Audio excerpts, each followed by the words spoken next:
What's going on, fellow A-plussers? It is I, your host as always, Adam Perez, certainly coming through once again with a brand new episode of A-Plus Hero Report, your weekly stop for your television, movies, Marvel, DC news right here over on our YouTube page, streaming live for you guys today. Also streaming live over on Facebook as well as our Twitch account as well, ladies and gentlemen. So thank you very much for certainly joining us today. Happy Sunday, happy afternoon, ladies and gentlemen. We have officially moved our time from airing from 11 a.m. to 12 p.m. Central Time. This is probably the time that we're going to be sticking around now for quite some time.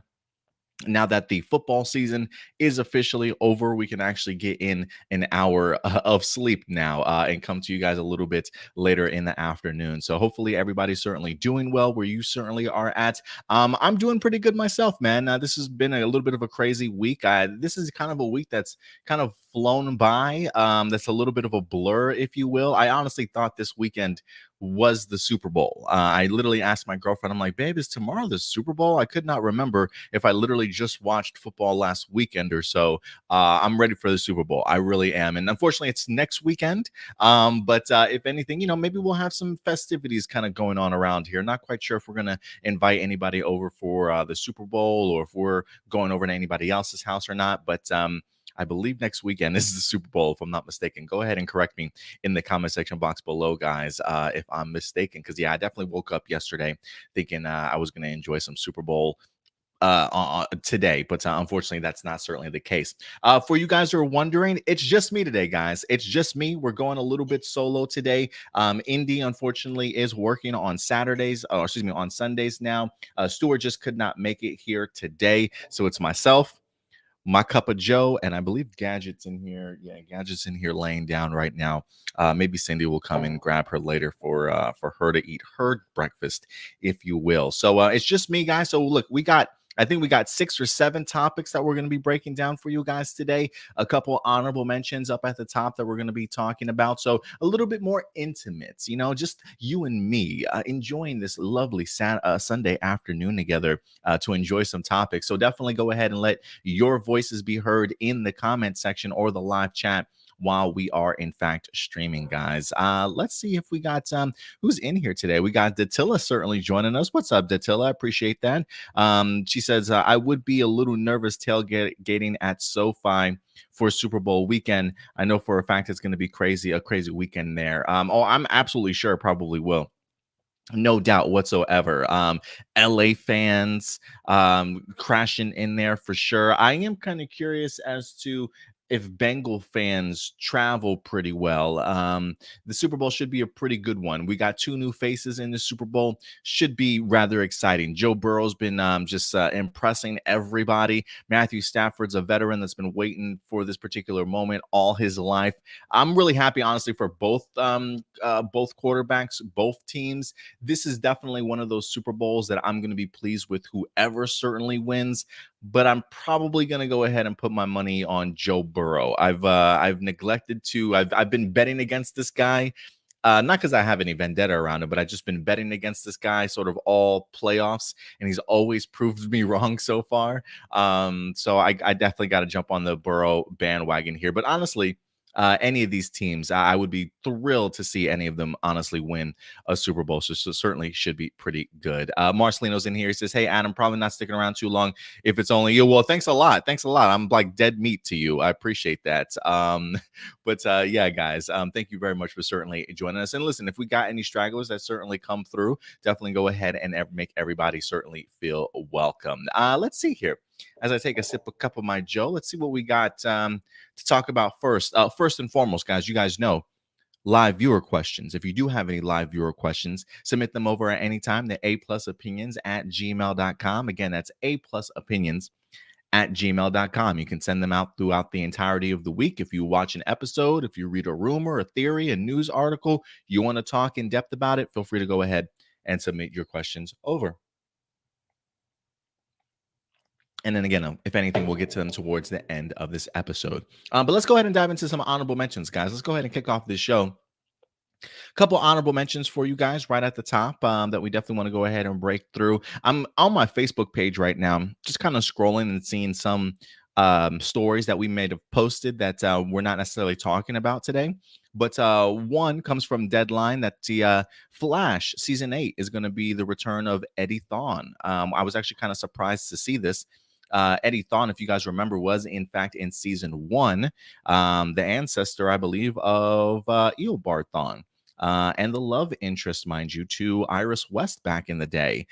He unfortunately passed at the very end of season 1. So the fact that it's taken them 7 seasons to bring Eddie Thawne back is pretty interesting. I am intrigued to kind of see how they're going to pull the trigger on this. But mind you, even though he's going to be coming back for season 8 return, it's not a one-off. No, it's actually a recurring role. I think he's going to be in multiple episodes for season 8. So how they're going to be bringing back a returning Eddie Thawne, I have no idea. But it's actually in addition to the series I'm actually really looking forward to and kind of interested in, guys. So I'm definitely going to check it out. Again, it's a Deadline article over on our Facebook page if you want to read a little bit more about that. Another article from comicbook.com came out this week. That's SWAT Cats. I don't know if you guys remember the animated series back in the 90s. SWAT Cats is actually getting a reboot. They actually have one that's currently in the works. I'm not exactly sure who is. Let me see if I can pull this up real quick. If it says who's going to be airing it, it doesn't really give me like it's not like Netflix or Disney Plus or anything like that. But if you guys want to read the article, definitely go ahead and check it out. But I had no idea that. But the SWAT Cats are in fact back. They even give you a little bit of a tease in regards to the animation and stuff as well. So I definitely would recommend you guys going ahead and check that out.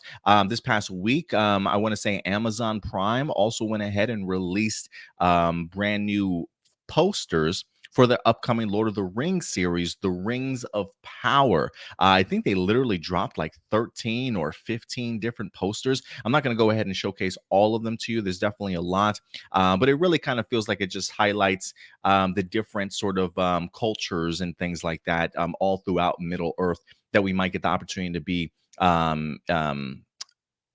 introduced to at some particular point in time. And if anything, I think the one aspect about the posters that I'm actually a big fan of when it comes to the Rings of Power posters, it really showcases a great attention to detail and sort of great costume designs also. So you can definitely tell that Amazon is putting in a bit of pretty money. Also, lastly but not least, the Gotham Knights series that we have talked about here before on APlus Hero Report, that was supposed to be over on the CW. They have officially gotten a pilot order. So CW has ordered an official pilot for Gotham Knights. This is similar to what they did when it comes to Powerpuff Girls. They order a pilot, you put it together, showcase a presentation of it, if you will, let the investors get an idea as to what this show is certainly going to be looking like, right? And then if it's good enough, they'll definitely greenlight it. So Gotham Knights is officially into its next step as a pilot has been ordered. We'll definitely keep you guys posted as to whether or not a series will in fact be picked up at some point in time. So we'll definitely keep you in the loop for that as the CW just continues to grow their slate of content. And then last but not least, guys, before we get into our main topics, the Batman continues its marketing push. And it's been a marketing push that I've actually been quite a fan of, to be perfectly honest with you guys. This week, mind you, I believe tickets begin going on sale February 10th, which I believe is a Thursday, if I'm not mistaken. So yeah, tickets do in fact go on sale February 10th. So mark your calendars, get your credit cards ready. Hopefully the websites don't crash on us like they did when it comes to No Way Home. But honestly, I feel like the momentum is definitely shifting for the Batman to be a massive opening. I'm actually really expecting this to just destroy the box office. I don't necessarily know if it's going to get anywhere in the realms of Spider-Man No Way Home, but the mentality that I have right now is I'm thinking maybe even Joker. I'm thinking like Joker level type, not only impact when it comes to just filmmaking and how it makes us feel as audience goers, but the fact that a rated R Joker wind up bringing in $1 billion just goes to show you how great that movie was. So I'm kind of thinking that we might have something on the level of maybe Joker, which did pass at least $1 billion. And so that's kind of where I'm expecting the Batman to certainly drop. But this past week, to continue their marketing push, we did get ourselves brand new posters, which I thought actually looked pretty damn good. I love the idea of the Joker question mark on here, very much sort of like a bullseye that he's got his eye on a lot of these characters. Still going along with the phrase "unmask the truth," as we're truly going to be getting into a very detective noir sort of storytelling aspect when it comes to the Batman, something that's never truly been done or at least fully embraced when it comes to the Batman movies. And so I'm really looking forward to it, man. All the trailers, the TV spots have looked great tonally, visually. This feels unique and something unto itself. And I'm really excited to kind of see what Robert Pattinson, along with Matt Reeves, is certainly going to get us. But yeah, these are the brand new 4 posters that we got, and I think they all look great. I think a majority of the posters that we've seen, with the exception, I think, of maybe the actual official poster itself, I think has actually looked pretty damn fantastic. I'm really eager to see what everybody's going to do in this particular film. But let me know what you guys think in regards to these posters, along with some of the other honorable mentions that we've certainly have had before. Let's see here, who else we got. Bobby's in the house. What's up, Bobby? Appreciate you certainly coming through today. I'm doing well, man. It's a good weekend so far, and hopefully gonna finish it off right with this show today. So we'll see how it goes. Datilla says, I feel like Hollywood is running out of ideas since they're rebooting everything. Yeah, rebooting is definitely rebooting, revivals. I feel like that's definitely something that's built up over the past 10 years or so, and really kind of gotten into its momentum swing. You know, I will say this: Hollywood definitely does certainly still have a lot of originality.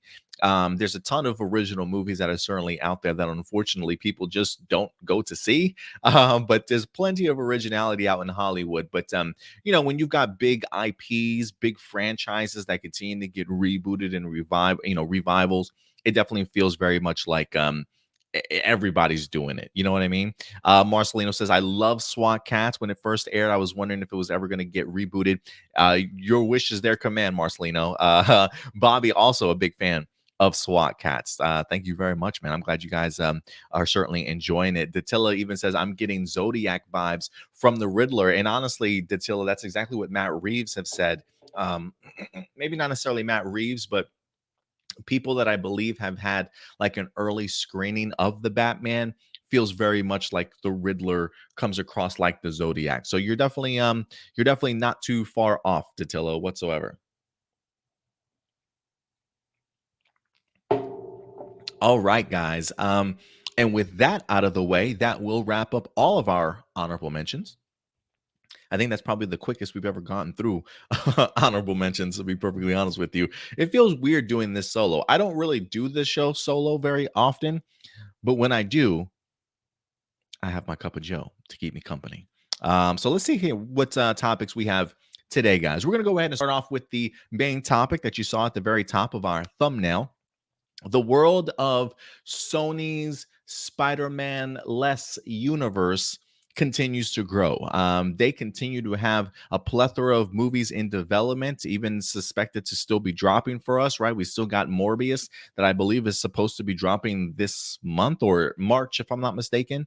We also got Craven the Hunter that I believe is currently in development also. I don't really know whatever happened to the Black Cat and Silver Sable. I know that they were supposed to be together, but then I've heard rumors and speculation that maybe they were splitting up the movies. We've heard ideas of a Spider-Woman movie as well. And we've actually heard news of Madam Web, ladies and gentlemen, which is a very sort of not a very recognizable character. I feel like I don't necessarily know if the general public is very much aware of Madam Web, but Madam Web is very much a Spider-Man character that apparently is going to be getting some shine when it comes to Sony, as Sony is full steams ahead when it comes to doing this Madam Web movie. So much, in fact, that this week, guys, we actually wind up getting ourselves some casting information. So let's go ahead and dive into this article here to see who's actually picked up this particular role of Madam Web. This actually comes to us from Deadline.com. For Madam Web, Dakota Johnson has officially been tapped to play the first female superhero star in Sony Pictures universe of Marvel characters. Props to Dakota Johnson. I will also argue the idea that, you know what, as far as first female superhero stars in Sony Pictures universe of Marvel characters, there's a part of me that really wishes it was like Spider Gwen. You know what I'm saying? I would love to have seen Emma Stone come back, or at least maybe recast for Gwen. Spider Gwen would have been fantastic. But nonetheless, Dakota Johnson gets tapped as the first female superhero star. It says exclusive. Following the massive success of Spider-Man No Way Home, Sony is looking to expand on its universe of Marvel characters, as sources tell Deadline that Dakota Johnson is in talks to star in the studio's Madam Web movie. S.J. Clarkson is on board to direct the script, and Matt Sazama and Burke Sharpless are, in fact, going to be penning the screenplay. In the comics, Madam Web is depicted as an elderly lady with myasthenia gravis, and thus was connected to life support system that looked like a spider web. Due to her age and medical condition, Madam Web never actively fought any villains. For that reasons, sources have stressed it's possible that the project could turn into something else. Insiders say due to her physical sensory power, her psychic sensory powers, she is essentially Sony's version of Doctor Strange. Either way, getting a female driven property in Sony's universe of Marvel characters has always been a top property of the studio brass, given a long list of strong female characters that appear in these comics throughout the years. And we just talked about this, especially the idea that a Spider Woman and I think even a Silk project is currently in the works. It does say that Sony is coming off a hot streak with Venom: Let There Be Carnage, making more than $500 million worldwide, and No Way Home, who has become the biggest film of 2021 with 1.7 billion in worldwide sales, ladies and gentlemen. In regards to Dakota Johnson, if you are interested in checking out some of her previous work, she has had quite the year. It says, starting that she's in Netflix's The Lost Daughter, and her Sundance film Cha Cha Real Smooth sold to Apple for $15 million. And she can be seen next in Persuasion, if you guys want to go ahead and check out some of Dakota Johnson's work. I don't know if I'm trying to think of Dakota Johnson's work in regards to if I'm super familiar with her or not. Off the top of my head, I don't believe so. I could probably look up her IMDb real quick though. In fact, I actually want to see S.J. Clarkson. I actually want to see what some of his past work, or what some of her past work, I should say, certainly includes. I apologize. Let's see here. Oh, she actually did quite a few things. Let me go ahead and pull this up for you guys. So S.J. Clarkson, who's going to be the director of the Madam Web movie, most notably known for her time on the Defenders series, which I find pretty interesting. The Defenders series from Netflix. She was also 2 episodes in for Jessica Jones, also a television series, Collateral. She did 1 episode of Succession, an episode of Orange is the New Black. So she definitely has dabbled in the world of superheroes for sure. So I am going to be interested to see how she tackles Madam Web. Now, listen, Madam Web for me has always been a head scratcher when it was originally announced from Sony. The fact alone that the article in here mentions that because of her sort of age, her lack of mobility, because of her disease, her being, attached to a life supporting system and things like that, she's never actually fought any villains. And so it's always made me wonder, like, what they would do with a Madam Web movie if ever. If it's something that they ever decided on. And then again, it does say for that reason, sources have stressed that it's possible the project could turn into something else. And I'm very much under the impression that that's exactly what we're going to be getting. While this will be called a Madam Web movie, I do think we might get a different version of the Madam Web than we certainly know, especially with them casting somebody younger like a Dakota Johnson. Now, for those of you who aren't too familiar when it comes to Madam Web, while we do have the classic Madam Web that I think you guys have seen, the older lady, if you will, the older version, right? If anything, that's Cassandra Webb from Marvel Comics. But there's also a second Madam Web by the name of Julia Carpenter. Now, Julia Carpenter in the Marvel Comics actually started her career out none other than Spider Woman. She's actually the second incarnation of Spider Woman. I believe it's Jessica Drew was the first original Spider Woman, and then you've got Julia Carpenter, who wind up having a real lengthy, long time as a Spider Woman in her own right. This is honestly the costume that I recall majority of the time for Julia Carpenter. I was actually always a really big fan of this costume design for her. So Julia Carpenter is the second Spider Woman, and she's also the second, believe it or not, Madam Web. Let me see. I don't know why I did not pull up any pictures of her as Madam Web. Let me see if Adam, were you smart enough to at least hold on to some pictures of Madam Web?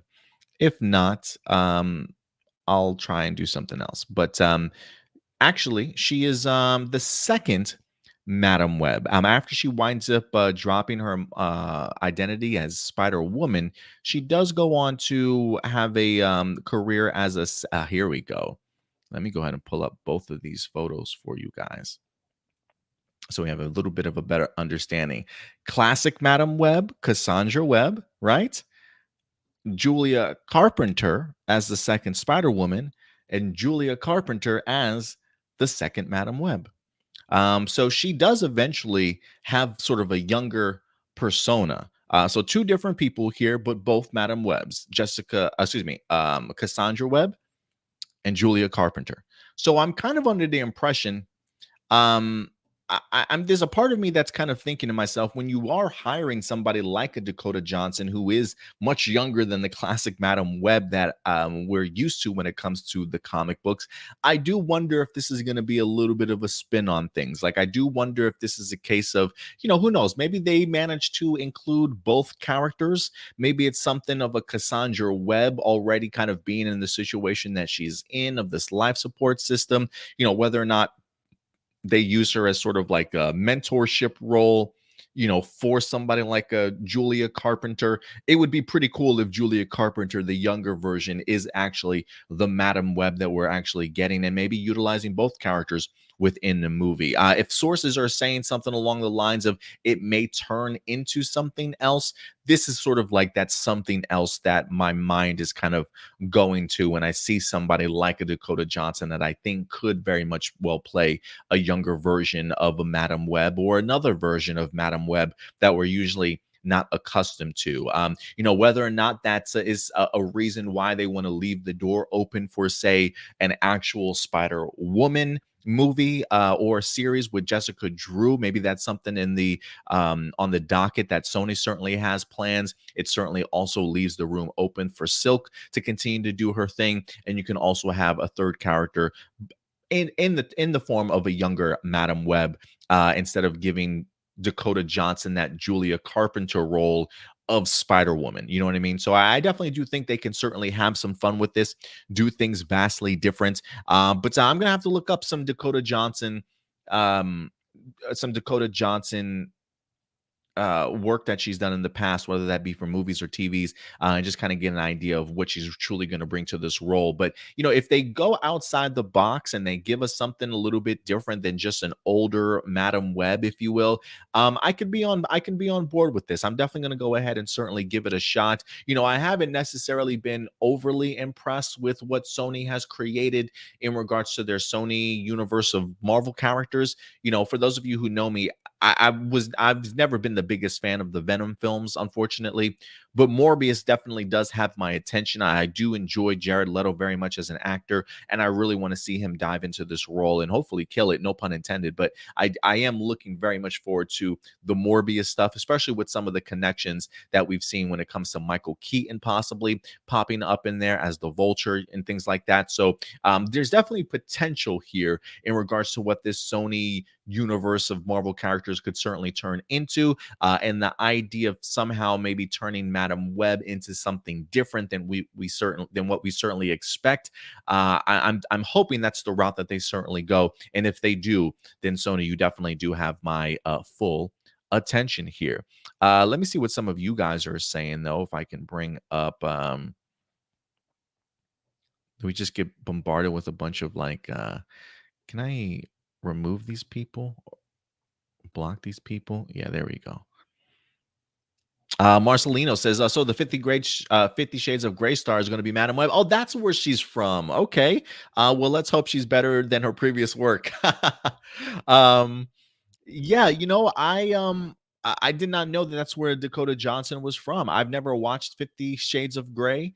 It was definitely a book that I don't necessarily know if I was the target audience for it. So I never really bothered to pick up the book. And I don't know if I had a girlfriend at the time that was like urging me to take her to the movies to go ahead and see that particular film. So not familiar with Dakota Johnson's work, but maybe that's a film I've gotta check out sometime. And you also say S.J. Clarkson looks like Carrie Ann Moss. She actually does a little bit. But yeah, guys, listen, I want to know your thoughts. Now that you've learned a little bit more about the second Madam Web in Julia Carpenter, do you think that's the route that Sony certainly might go in regards to it? Do you still think that maybe they can incorporate Cassandra Webb along with Dakota Johnson's potential Julia Carpenter? Go ahead and certainly let me know your thoughts. Because it is one of those things where it is difficult to kind of wrap my head around the idea of like, what would a Madam Web movie even consist of or look like, right? Like, do we even need a Madam Web sort of movie? But I'm going to give Sony the benefit of the doubt that if they are going to do something different, that they'll certainly make it fit into their world. And I really want to see what they have in store. I know a lot of people have been pushing back, hoping that maybe Andrew Garfield would somehow be included into this particular world. These are all ideas that I would definitely be very much open to, even though I felt No Way Home was a really great send off for a lot of these characters. If the momentum is certainly behind Andrew Garfield and Sony does decide to go ahead and bring him back, at least give him a sandbox that he can certainly play in. And so, all these announcements and character names that have been brought up from Sony that they're in development. For me, I always get just a little bit more excited knowing that they are at least progressing with some of this stuff. Like they've even cast Craven the Hunter, right? I believe that's Aaron Taylor Johnson, if I'm not mistaken. Now they've cast Madam Web. I am going to be interested to see exactly who else they cast in regards to like Silk, or even if they do something like Spider Woman for sure. Marcelino says 50 Shades isn't worth checking out. Book readers don't even like the original book trilogy. I'm sure she's got to have been in other things besides that, though, right? Let me see. Dakota Johnson, IMDb. Let's see. If I don't want to watch 30 Shades of Grey, what else can I certainly see her in? The Social Network. I didn't know she was in that. I don't really know any of the Peanut Butter Falcon she was in. Bad Times, the El Royale, both movies that I definitely think should be on people's radars for sure. And I think that's all that I've seen her in. Yeah, I think that's all like the movie names that actually jump out to me. That I haven't seen her in, but I definitely would like to see both of those movies. So, Peanut Butter Falcon, I would recommend. Bad Times at the El Royale. And then, of course, they even mentioned Netflix's The Lost Daughter as well. So definitely check it out, guys. If you want to see what Dakota Johnson's going to be bringing to the role of Madam Web, definitely go ahead and check that out. She says, wasn't Dakota in Final Destination 3? I didn't see that on her list. She was in 21 Jump Street. She was also in the Social Network, but no, I don't see her listed down in Final Destination 3. Probably a familiar face, though. Probably a very familiar face.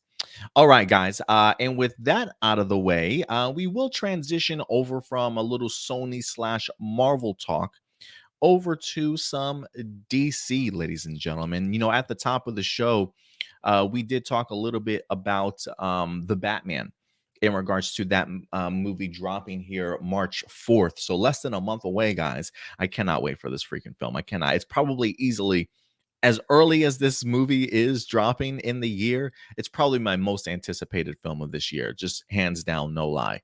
I'm really eager to kind of see what this movie is going to turn out to be. So thrilled, in fact, and hyped for this particular movie. It seems as though a lot of people certainly are, that there are potential talks of, could we even get ourselves a sequel? Trying to definitely talk about maybe giving us another movie before the first one certainly even drops. And while they definitely have not begun production on a sequel for the Batman, trust me when I say the questions of, will we get a sequel for the Batman, is definitely out there, ladies and gentlemen. So let's dive into this article real quick, because last week I believe we showcased to you a cover from the upcoming Total Film magazine. And I think when I talked to Stuart, I said it wouldn't surprise me if we get ourselves an article or more details from this Total Film magazine. And lo and behold, they actually wind up dropping an article here this week, interviewing not only Robert Pattinson, but also Zoe Kravitz, in the idea of a potential Batman sequel, or maybe even seeing more of these characters. And to that, I say, yes, please. So let's go ahead and dive into this, guys. This article, I believe, is from Games Radar, which is actually through Total Films. GamesRadar.com. It says Robert Pattinson on the Batman. People will be quite shocked at how different it is. And I think you are absolutely right there, Robert. This is an exclusive. It says Robert Pattinson and Zoe Kravitz discuss the chances of a sequel to the Batman. It says there's still a couple of weeks before the Batman reaches cinemas, but already we know that two spin-offs are currently in the works. One focused on the Gotham City Police Department, and another one on Colin Farrell's Penguin. So already two spin-offs that are going to be coming out of this movie. It says, speaking with Total Films, Catwoman actor Zoe Kravitz doesn't hide her excitement at the possibility of getting to explore her character further. To see a person, this is quote Zoe Kravitz, to see a person like Selena really get in touch with her power and become Batwoman, that's a journey that I'm really interested in exploring. We haven't quite seen that yet. We usually meet Catwoman, and it's either a very quick transformation, an overnight thing, or she's already there. And so to find the emotional journey that brings her to the place where she is making the choice to be this person is what I'm really excited about. And, honestly, hearing Zoe Kravitz talk about that, I go back and I just think of all the impactful Catwoman that we've had, whether that be from the Adam West series, whether that be from Michelle Pfeiffer in Batman Returns. A lot of these Catwomen only just really get sort of one-offs, if you will. Anne Hathaway in Dark Knight Rises sort of thing. I know a lot of people try and forget the Halle Berry Catwoman movie for a short period of time. I will say this. I'm a huge fan of Zoe Kravitz. I really even enjoyed her in the series. I think it was Big Little Lies on HBO, if I'm not mistaken. With the Batman already getting countless spin-offs in regards to Gotham City PD, Penguin. If there is another spin-off, like a series that I honestly would love the opportunity to check out, it probably would be a Zoe Kravitz-led Catwoman. I don't know exactly what her fate or what the end result for Selena Kyle is going to be when it comes to the Batman movie, but just what she talked about, the idea of that journey that we haven't really had the opportunity to see, her transformation, the emotional journey that brings her to the place where she's making the choice to sort of be that person.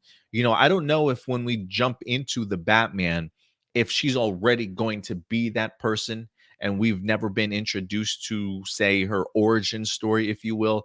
I honestly wouldn't mind a little spinoff of Zoe Kravitz Catwoman, of her beginnings, maybe even like a prequel spin-off movie or limited series, if you will, leading up to the moments in the Batman. I think would be pretty cool. A season 2 could focus on events for her after that particular movie. I think Zoe Kravitz is just that powerful of an actor that she can certainly hold her own, and even hold her own television show, and certainly be the lead of it. And when we've got a bunch of other HBO Max DC television shows, I don't see a Catwoman opportunity out there very much. So, depending on how she does when it comes to the Batman movie, I honestly would love to see her Catwoman version explored a lot more, especially if it gains popularity after this film. The article also does say, and for Robert Pattinson, who plays the Batman, the idea of following up this film is something of a mind boggler. He says, when I saw it the first time, even from the first shots, it does feel incredibly different tonally to the other movies. And it's so strange and kind of it's sad and quite touching. It's a really, really unusual Batman story, and it almost seems harder for me to imagine it being a series afterwards. I mean, they always have that little bit at the end that's like, and coming up, when they clearly tease you. But other than that, it feels strangely personal. And I think people will be quite shocked at how different it is. And, listen, that definitely gets me hyped and pumped for what this movie is going to turn out to be. The fact that he says it feels strangely personal for just some of the TV spots and trailers that we've seen so far, it does very much seem like the Riddler or whoever definitely has a vendetta, not only against Bruce, but also maybe just like his family in general. And so I do feel like almost in a nutshell, this movie could very well be sort of its own solo movie, you know, wrapping up all the pieces, not necessarily leaving some loose threads, but even like Robert Pattinson says, there's always something towards the end of the movie to tease what certainly could potentially come in the future. So I definitely do think that they'll certainly leave room for a movie, for a sequel. One, I definitely don't think it's going to be a Batman series. I think if anything, you bring on Robert Pattinson for movies, and if anything, maybe cameos in some of these spin-off television series that we get. We do deserve ourselves a Batman series. Don't get me wrong, we definitely do. It's been a minute since we actually had a Batman series on television or streaming in general. But I do think you should reserve Robert Pattinson's Batman for movies and then maybe ask cameos in upcoming series itself. But regardless of how strangely personal and just tonally this movie feels, I definitely do feel like it will feel very much like its own solo film, telling the story that it certainly needs to tell, but certainly keeping itself open for an upcoming sequel. So I'm really excited for what this movie definitely has in store for us, man. I really do. I think Matt Reeves is a little bit of a genius when it comes to this character. I was always a really big fan of his Planet of the Apes trilogy. I thought the way that he kind of brought Caesar and the rest of the apes to life really really giving them true meaning and identity, and really doing a great job of modernizing it and putting it sort of in today's world instead of like the classic Planet of the Apes sort of stuff that we've gotten that we've gotten before. I think the fact that Matt Reeves was able to tap into something like that and create the marvel that was the Planet of the Apes trilogy definitely made him the man for this job. And so just everything that I've seen from this movie, I think Matt Reeves knows the pulse of this character, is definitely going to give us something tonally and completely different than what we've seen before. And I'm really hoping that it spawns several different sequels at some point in time. Because look, one of the things that we've talked about on here is the fact that I've always felt like Batman and the Bat family have always been have such a plethora of characters that it literally could be its own cinematic universe if they truly wanted it to make itself that way, right? Like if DC just said, you know what, let's just give Batman a corner of the DC universe to play around in. I think the potential is certainly there. And I'm kind of hoping that that's exactly what Matt Reeves and Robert Pattinson are certainly building there. A Batman movie. And now we've already got two spin-off series out of that. Keep building that world. Keep building that world. And if that means a Catwoman spin-off series, more Batman sequels to introduce, hopefully help introduce other characters, I would be completely on board with it. But guys, let me know your thoughts here. You hear what Robert Pattinson and Zoe Kravitz are certainly saying about the potential of seeing their characters again, upcoming sequels. What do you guys think? Would you like more sequels? Would you like to see other spinoffs? Definitely go ahead and let me know your thoughts in the live chat or the comment section box below. Let's see here. Datilla says, let's not forget Halle Berry's infamous Catwoman movie. I have sat down and tried to watch that movie, and I think I might have gotten through the first 15 minutes of it. I just never watched it. Never finished it. Marcelino says, since Zoe says she's open to returning to a sequel, doesn't that unintentionally spoil the movie since that means she won't die in the Batman film? No, I don't think so. I mean, if she's open to returning to a sequel, I mean, that just means she's open to returning for a sequel. We don't necessarily know what the end result or fate for that character is certainly going to be. We don't know if her return comes in the form of a spin-off movie that takes place prior or after sort of the Batman movie. So I don't necessarily know if it's a spoiler, if anything. Somebody's saying, I'm open to returning if they have me. Definitely leave that up to the writers to figure out, hey, if we have killed her off, how can we bring her back, or how else can we certainly showcase her in a different time period in her life or something like that. So no, I don't see that as a spoiler in any way, shape, or form. AJ, what's up? AJ says, we saw Catwoman story in Gotham TV show. Wasn't too bad. Yeah, the Gotham television show I was actually a big fan of. I believe it was Cameron. I can never pronounce her damn last name. Cameron let me see. Gotham actress. Cameron Bakandova. That's right. Cameron Bakandova. Absolutely gorgeous. She did a great job as Selena Kyle, honestly, when it comes to Catwoman. So to a certain extent, yes, I guess we kind of have seen like origin stories, but yeah, like if anything, Cameron's sort of version of Catwoman was like so young. Like, was she even in high school, sort of thing, right? I kind of want to see an older version of Catwoman getting to that point, like Michelle Pfeiffer's kind of age from like Batman Returns. You know what I mean? But Cameron's version of Catwoman, Selena Kyle, was very much like you know, kid off the streets type of thing when she was younger. So, great series though. I did really enjoy Gotham. I eventually fell off though, like season three, at the end of season three. Datilla says, I'm excited for the Batman also. Yeah, me too.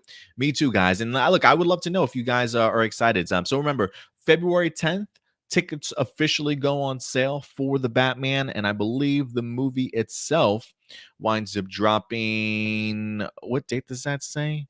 March 4th.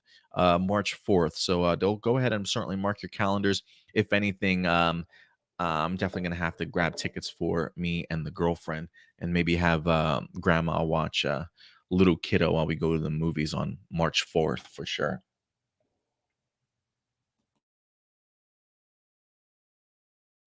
March 4th has got a pretty good lineup so far. I think we got the Batman, we've got Moon Knight, and I think there was something else that was supposed to drop in March also. I can't remember off the top of my head, but it should be a good month for us nerds and geeks out there for sure. But yeah, guys, go ahead and let me know your thoughts on whether or not you would like to see more spin-offs from the Batman or a Batman sequel. We haven't even seen the movie yet, and we're asking that question. All right, guys. Next up, we will continue to stay in the realm of DC television for you guys. Going back to some HBO Max content for you. As Titans is back in the news, ladies and gentlemen. Titans season 3 wrapped up as of last year. A little bit more of a darker tone for Titans. Not to say that they have never been dark. Trust me, seasons 1 and season 2 of Titans themselves have definitely been rather dark. Fuck Batman. But season 3 really tapped into the darkness as they go from San Francisco over to Gotham. And really focus on the Red Hood storyline. We got a little bit of some Scarecrow in there, a little bit of a hit and miss sort of series season for me. I certainly enjoyed it. If you ask me, I do think that it was probably the best out of the 3 seasons that we've had so far. I definitely do think that they did a much better job of handling some of the characters. But usually, again, when it comes to getting into those final sort of episodes, things start picking up a pace that I feel like sometimes the writers can't themselves really keep up with. Sometimes it feels like it can kind of jump all over the place. storylines that had a lot of potential kind of sputter out, unfortunately, and start going into vastly different directions. And it just feels like sometimes they lose track. So while I was a big fan of this particular season, I certainly did enjoy it. Trust me when I say it certainly did have its hiccups and it's certainly its ups and downs, especially as we get later into season 3. But regardless, season 4 certainly does look like it's got a lot of momentum on its side after the success of season 3. And I'm really excited to kind of see what else we're going to be getting in store. Now, usually the Titans kryptonite tends to be adding a plethora of characters that they really struggle with juggling within their small amount of time that they have to certainly tell their stories. There's sometimes when it comes to Titans, I kind of wish that maybe they would add like just 2 more episodes to a season, if you will, especially when you're juggling a lot of characters.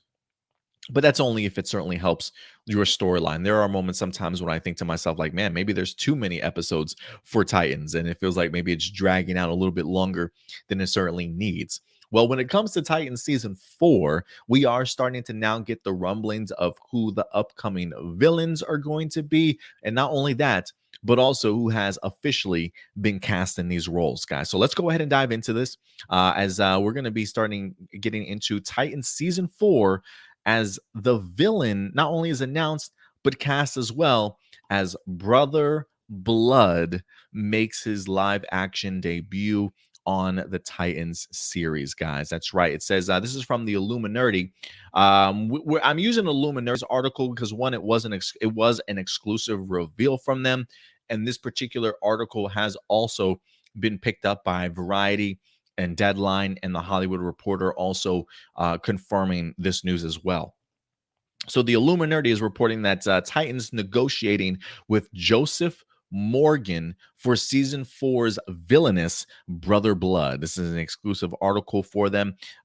It says they have learned that Titans is negotiating with Joseph Morgan and may have their eye on Franca Potenti to play Mother Mayhem. So it looks like we've got maybe 2 characters here being cast. It says in Titan season 3 finale, the team left Gotham in their rearview mirror, but it looks like they'll be running into a new breed of trouble with the upcoming 4th season of the HBO Max superhero series. Last October, we here at the Illuminati revealed interesting details about some of the new characters coming to Titans in the upcoming 4th season, including 2 of the leaders of the Church of Blood. We've continued digging for more information and have recently learned some new info about who's going to be playing these roles. According to our sources, HBO Max is negotiating with Joseph Morgan for the role of Sebastian Blood, aka Brother Blood, and they are interested also in Franca Potenti to play May Bennett, aka Mother Mayhem.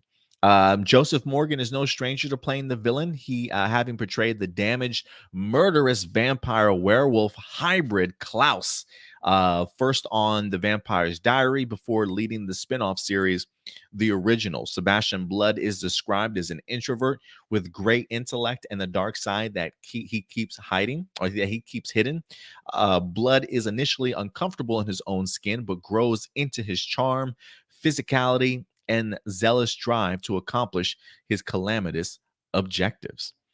Morgan is able to infuse his characters with a vulnerability and trauma that seems perfect for the introverted Blood who is uncomfortable in his own skin. However, Joseph Morgan is also able to bring that aggressiveness and gravitas that could be perfect for Blood as he grows into his position of power. Interestingly, Sebastian Blood, aka Brother Blood, seems somewhat similar to Klaus, which would make Joseph Morgan the perfect choice should he take on the role. So a lot of praise for Joseph Morgan when it comes to what he's potentially has done. I have never really watched The Vampire Diaries or the originals, but if you guys have certainly checked out the series and are familiar with Joseph Morgan's work, do you agree with the article? Do you think that he will be able to encapsulate the Brother Blood character almost seamlessly?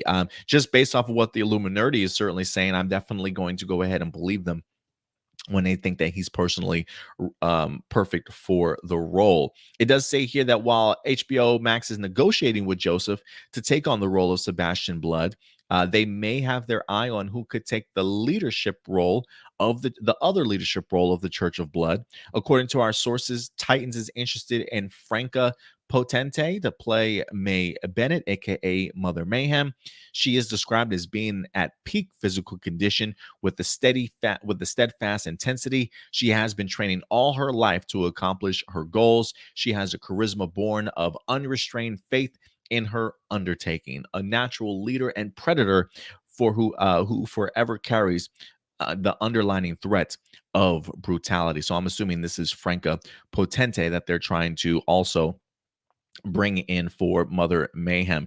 For me, when it comes to these two characters, Brother Blood and Mother Mayhem, I have always been interested to kind of see, when it comes to season 3 of Titans, while I definitely appreciated the change of scenery in regards to taking us out of San Francisco into Gotham, we also got introduced to some Gotham villains, right? That the Titans definitely had to face off against. It felt very much like a Nightwing series or a Nightwing Batman sort of series. Season 3 of Titans certainly did. So now that we're getting into season 4, I really want to get back into Titans villains. We've had Trigon in season 1. We had Deathstroke. We had Dr. Light in seasons 2.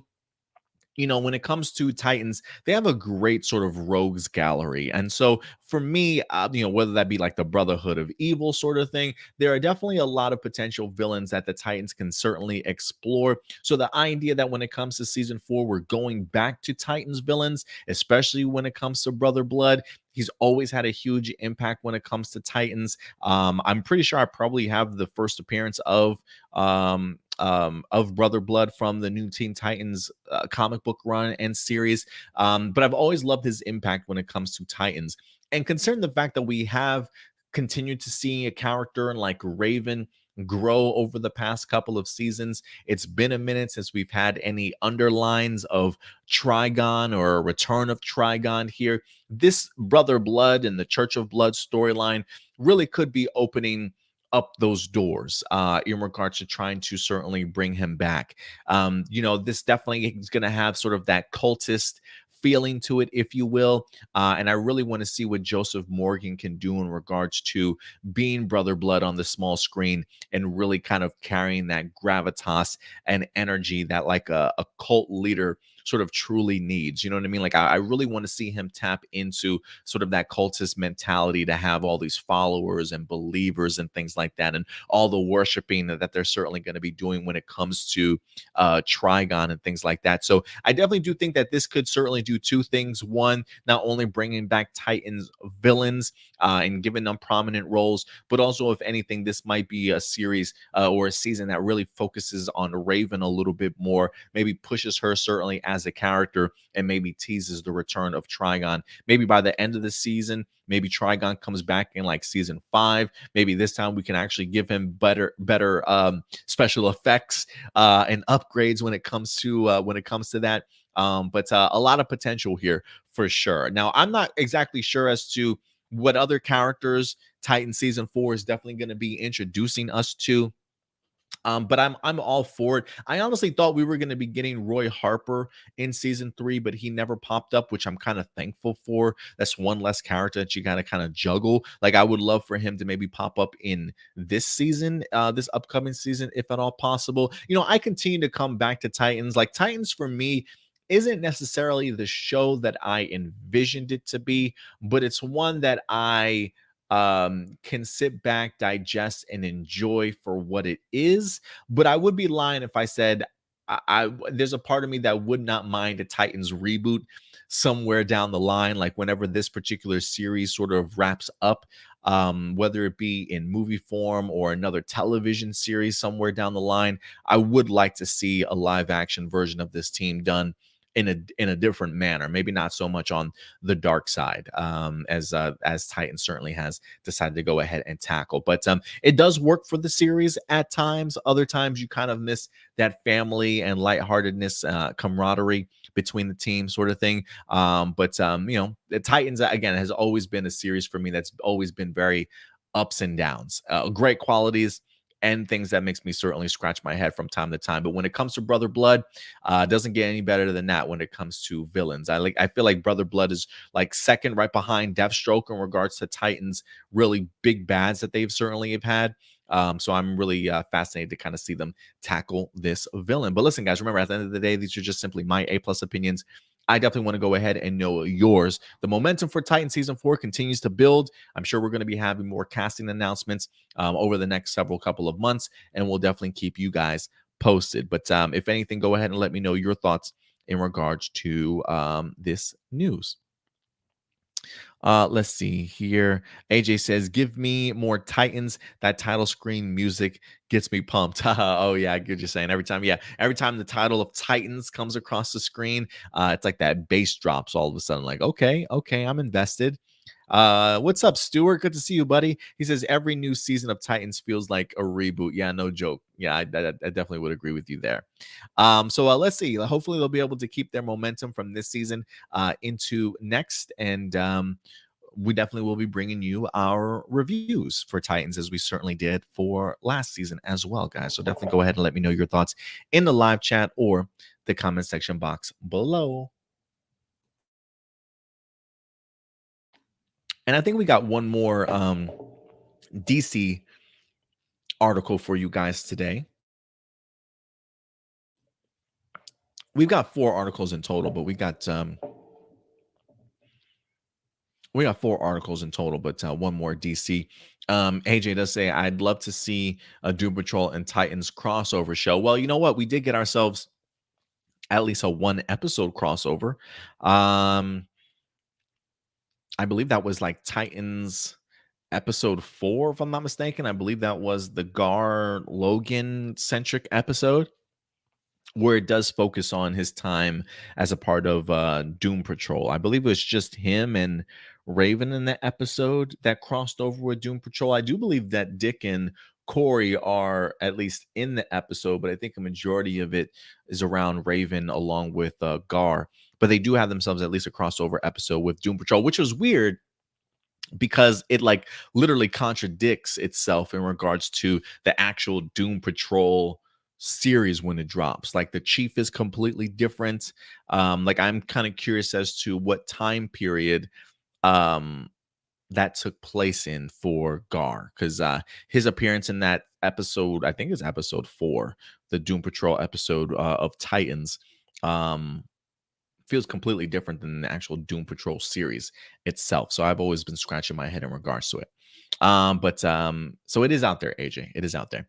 Moving on to our next topic, we'll continue to stick in the world of DC television.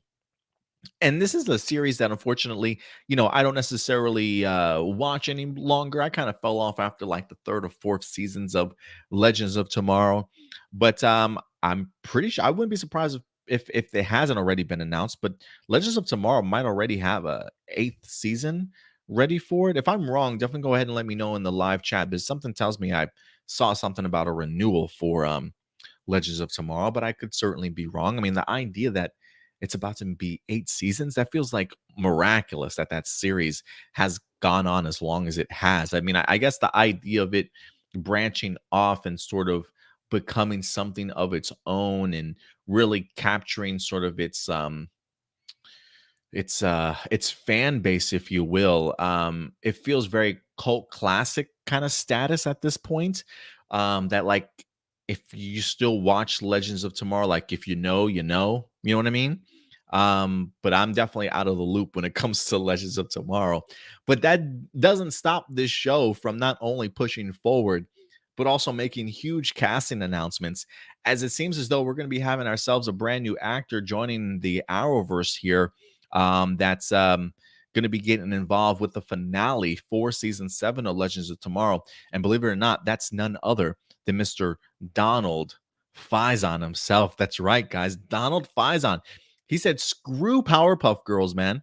At this point in time, like I'm sitting around waiting for you guys to start refilming this pilot for Powerpuff Girls. I'm sitting on the sidelines, not getting any work done. He said, screw this. I'm just going to join the Arrowverse in the meantime. And Donald Faison is actually joining the cast of Legends of Tomorrow for season 7. He is going to be in a mystery role.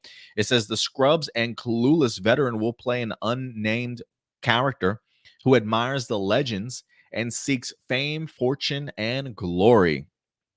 Donald Faison, who was cast as Professor Utonium in the CW's Powerpuff pilot, is about to pop over to another superhero show on the network. Entertainment Weekly can exclusively reveal that Scrubs and Clueless actor will appear in the season 7 finale of Legends of Tomorrow, airing March 2nd. As an unnamed mystery character seeking fame, fortune, and glory. While the character's name is being kept under wraps for now, the producers hope this won't be a one-off cameo and that Faison will return if the CW greenlights an 8th season. And can I be perfectly honest with you guys? This feels to me, before I even get into it, this feels to me very much like the Powerpuff Girls pilot is dead.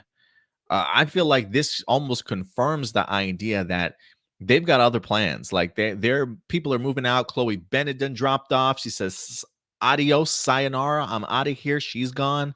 Donald Faison now joining Legends of Tomorrow, to the point to where the producers are literally saying, "Hey, listen, we don't want this to just be a one-off cameo.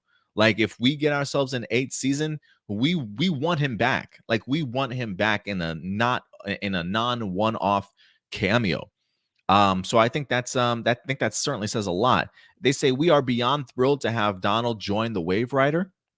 That's what the showrunner said. He says, we're all huge fans of his impressive body of work, and seeing him with the rest of the legends in our finale was an absolute side-splitting joy. We can't wait for our fans to see who he's playing, and we look forward to telling more stories with him and our lovable misfits should we be blessed with an 8th season. So, okay, so the 8th season has not been officially announced. They just have their fingers crossed and hoping that they certainly get one.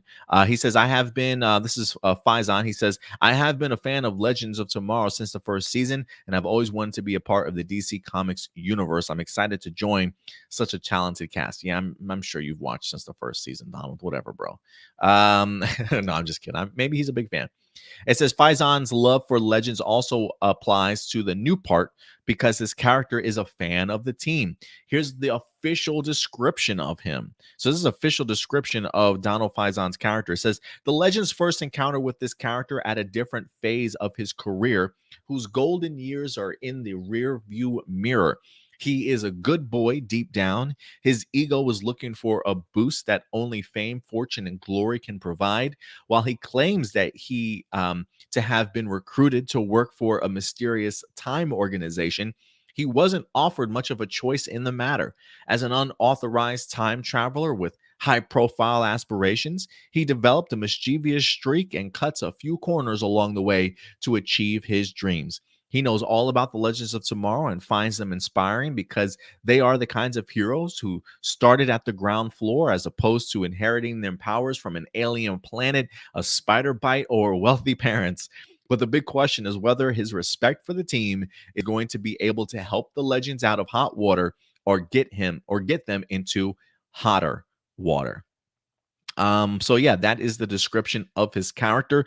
And honestly, hearing and reading that description for Donald Faison's character, I can see why there's such a big theory going around right now that Donald could potentially be playing Booster Gold.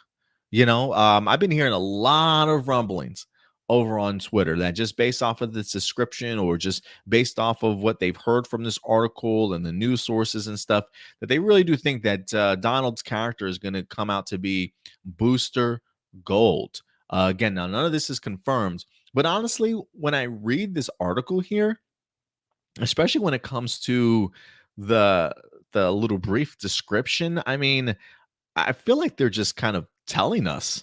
And when I say that, is like, look, the very first line is the Legends first encountered this character at a different phase of his career, whose golden years, Booster Gold, right?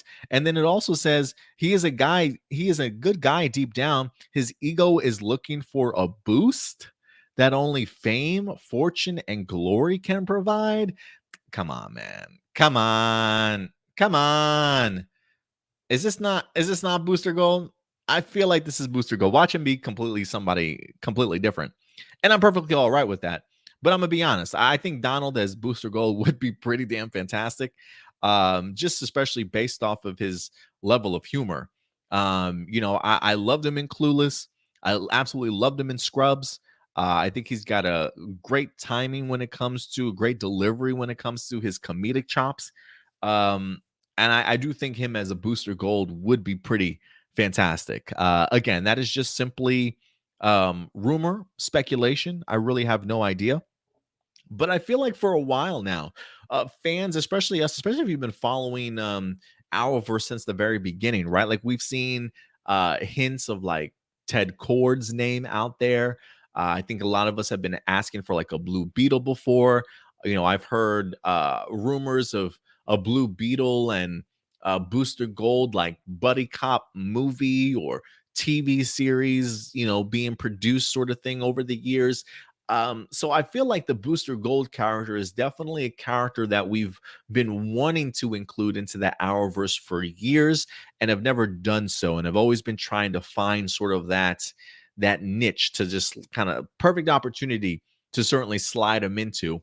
And I think this might be it. I can't think of another Booster Gold live action adaptation that we've seen in the Arrowverse or on CW. So I'm kind of keeping my fingers crossed and hoping that this is them actually pulling the trigger. And I think if the producers themselves and the showrunners are talking highly about Donald Faison as part of the cast in here, how great of a time they certainly had when it came to them actually filming and stuff. I'm keeping my fingers crossed that Donald continues to be a part of this series. But this, to me, again, if Legends does get approved for a season 8, which there's a part of me that wants to say I don't see why it wouldn't, considering how long it's certainly been around.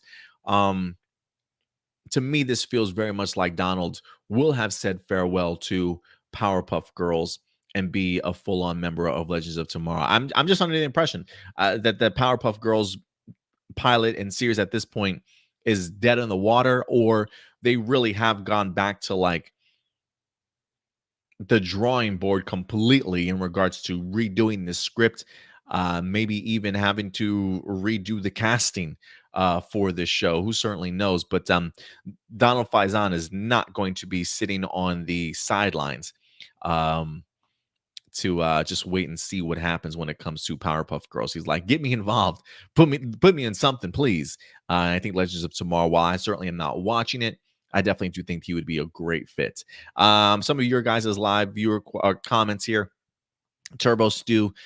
He says, love Donald Faison. He's perfect for Booster Gold. I definitely agree with you. I definitely do think he would do it perfectly well. I mean, look, I'm sure some people would, feel some type of way. Where's blonde hair, blue eye Booster Gold? But I think if you're going to switch anybody out, yeah, bring the humor for sure. Bring the humor for sure. He says, I just wish that it could have happened during seasons 1, 2, or 3, back when the show was an actual superhero show. Yeah, no, I definitely agree with you there too, Turbo. Marcelino does say if they ever bring in Ted Cord for Legends, there should be a joke where Brandon Routh plays Ted Cord for a few minutes because he was originally supposed to play Ted Cord before Warner Brothers said no. Well, I'm actually glad that they kept him for Ray Palmer then, if that's the case. I didn't know that he was originally up for the Ted Cord role, but I do think that Ray Palmer fits him so much better, so much better. Marcelino, thank you very much. I wasn't quite sure if we had a live action adaptation of Booster Gold before in the Arrowverse. But when it comes to CW, yes, Booster Gold in Smallville. Thank you very much for that reminder, man. He says, if Donald Faison is going to be Booster Gold, can we get Zach Braff as Blue Beetle? Yeah, we're definitely jumping off the track here with these. I would never in a million years expected Donald Faison and Zach Braff to be Booster Gold and Blue Beetle, but it's almost like a match made in heaven now when you, especially if you're going to bring Donald Faison on. But definitely go ahead and let me know your thoughts, guys. Who do you think he could be? Do you think the rumors and the speculation that's out there of Donald being Booster Gold in Legends of Tomorrow season 7 finale are right on the nose, or do you expect him to be somebody significantly different? Go ahead and definitely let me know your guys' thoughts in the live chat or the comment section box below, guys. All right. We will go ahead and wrap up that article. And if anything, guys, we're going to go ahead and start jumping more into the realm of TV and movies to go ahead and wrap up this episode before we get into your guys' live viewer questions. We're about an hour in. Not too bad. I think we're going at a pretty good pace here so far. This coffee definitely giving me that surge of energy that I certainly need. But let's go ahead and transition over to some television news real quick here. As while it's not Star Wars related, the gentleman attached to this new project is connected to that of Star Wars, and that is actually Mr. Robert Rodriguez himself, along with his wife, I believe, Rebecca Rodriguez. He's currently one of the showrunners for the current series over on Disney Plus, The Book of Boba Fett, along with Jon Favreau and Dave Filoni. If you haven't had the opportunity to check it out, please do so. But Robert Rodriguez is certainly back in the news because it seems as though him, along with his wife, have plans on co-writing a new Zorro drama, ladies and gentlemen. That's right, more CW content for us to certainly enjoy. Mind you, if you guys are fans of CW, this past week they also went ahead and released the trailer for the second season of Kung Fu, which I missed the first season, but I've heard really great things and really big compliments in regards to the first season of Kung Fu. They just released a teaser trailer or a trailer for the second season of Kung Fu over on the CW. But the CW continues to add to its lineup for sure, especially when it comes to content. But it seems as though Robert Rodriguez is actually going to be tackling a Zorro drama. And I don't remember the last time that we've seen a Zorro television series. But I think, if anything, if there is a great opportunity to certainly bring it back, this might be just it. So let's see exactly what the CW has plans for when it comes to this Zorro drama. This is from Deadline.com.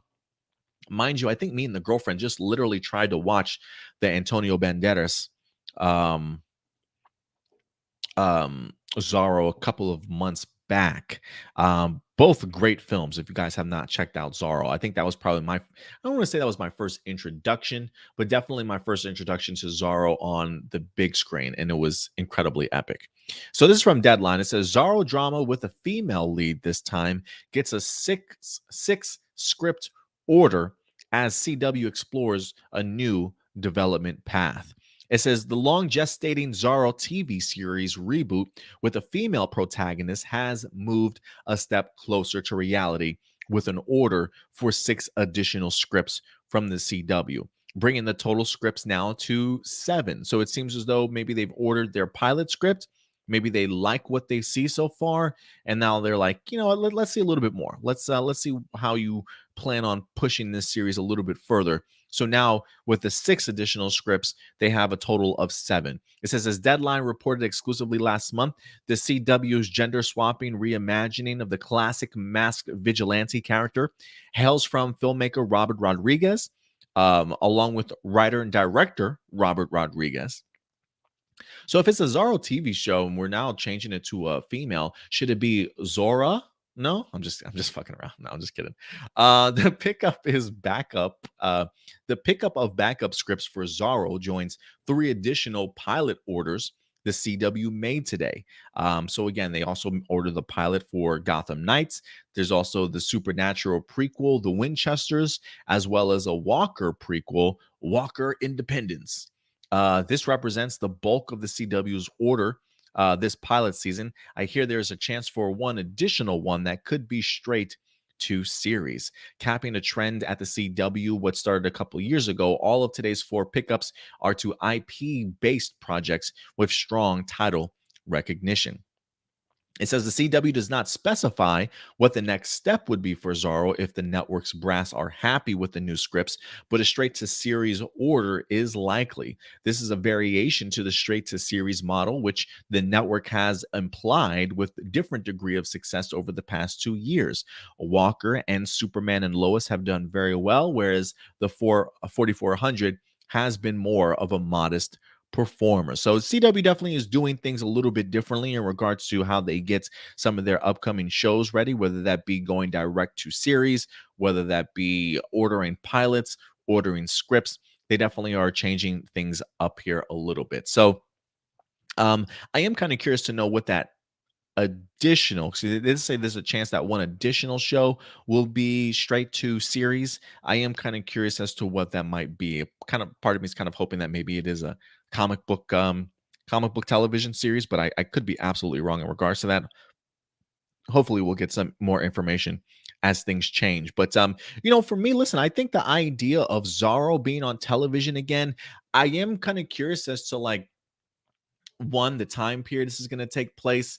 Even though we are swapping Zorro out for a new female sort of lead role, is this going to take place like more modern times? Is this like we're straight out of high school? Out of high school, like once gym class is over, homegirl goes and jumps into her Zorro costume and starts taking on the mean streets of Chicago or something, right? Like I'm like, are we talking about that? Is she going to be out in Mexico? Like, is she living in Texas? Like I'm really curious to know, like, just more details in regards to what this series is definitely going to encompass. Because look, we live in a world right now where superheroes, vigilantes are the current thing. The idea of taking a character like Zorro that's been prominent in pop culture for years makes sense to me in regards to wanting to go ahead and bring this back. And if I'm not mistaken, hold on one second.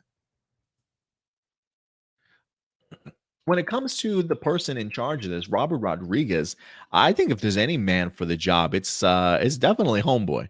It's definitely him and his wife for sure. Um, I mean, when you look at his list, didn't he direct the Zorro? Maybe I'm thinking of something else. I thought he directed the Zorro movies. He did Desperados, um, Once Upon a Time in Mexico, Machete. Grindhouse. Who did the Zorro movies though? Was El Mariachi from Dusk Till Dawn? I definitely do think, like, if anything, especially Once Upon a Time in Mexico. I Who did the Zorro movies? Let me go ahead and pull them up because I feel like it was him, but maybe Zorro movies. Who did the Mask of Zorro?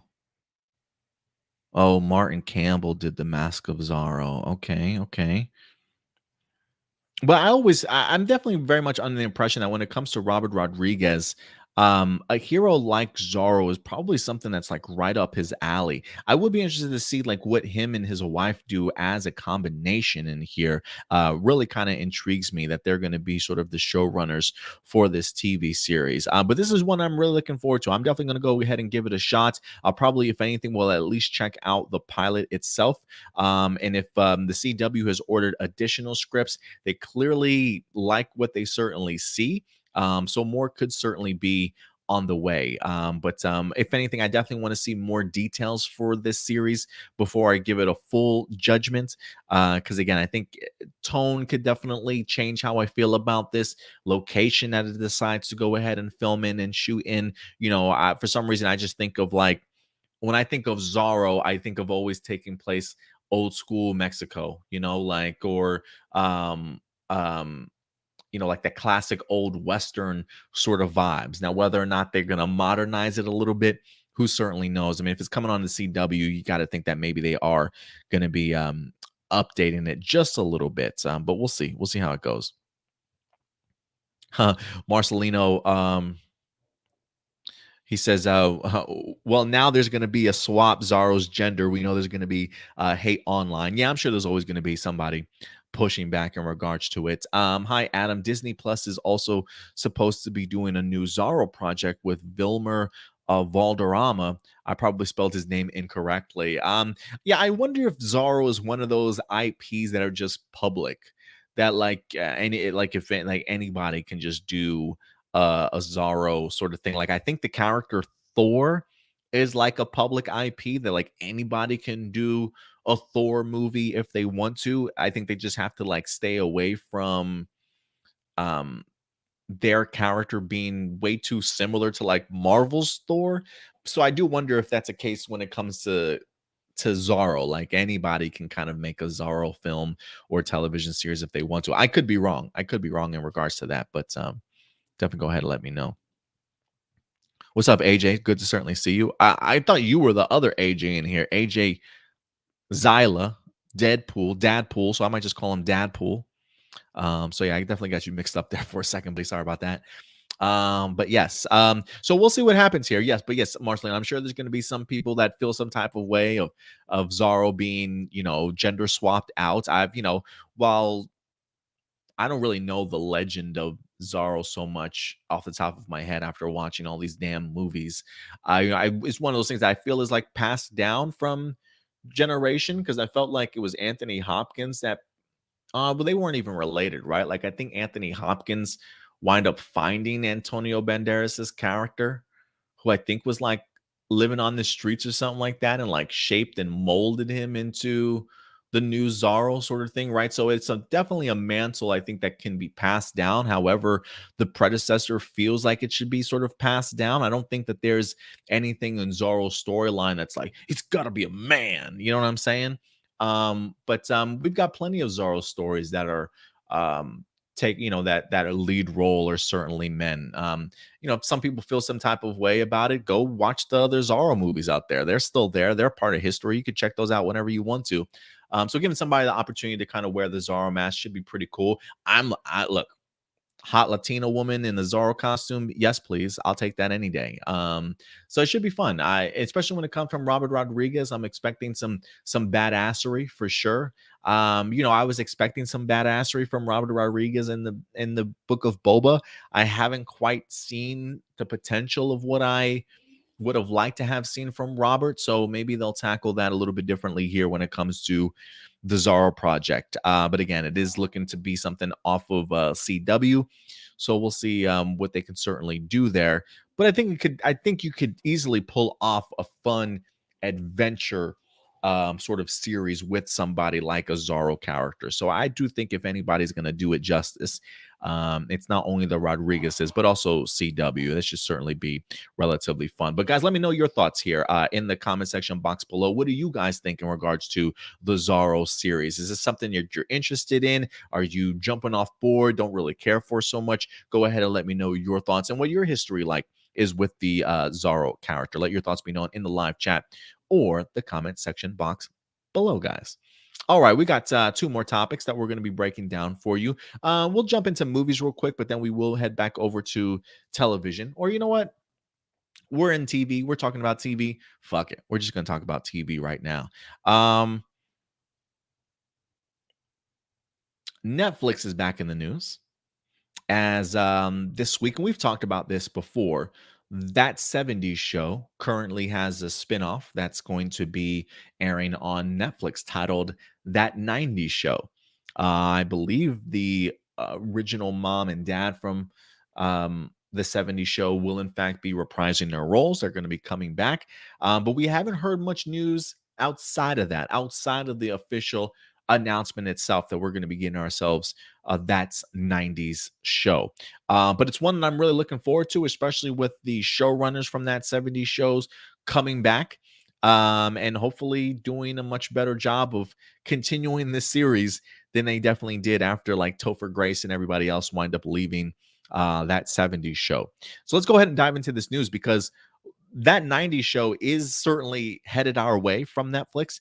And this is the first time that we've actually officially had the cast announced and revealed as well, ladies and gentlemen. So let's go ahead and dive into this as we do have ourselves some casting announcements for that 90s show. And also, believe it or not, some character descriptions. So it should be interesting to kind of get an idea of what these characters are certainly going to be like. But this is from Deadline.com. It says that 90s show sets young cast led by Callie Haverda as Eric and Donna's daughter in Netflix's That 70s Show spinoff. And here's the actual group themselves. So from left to right, we've got Ashley Ofderhide. In the middle, we've got Callie Haverda, who is going to be playing the daughter to Eric and Donna. We've got Mace Coronel. And then down here, we've got Maxwell Donovan, Rain Doe, and Sam Morelos.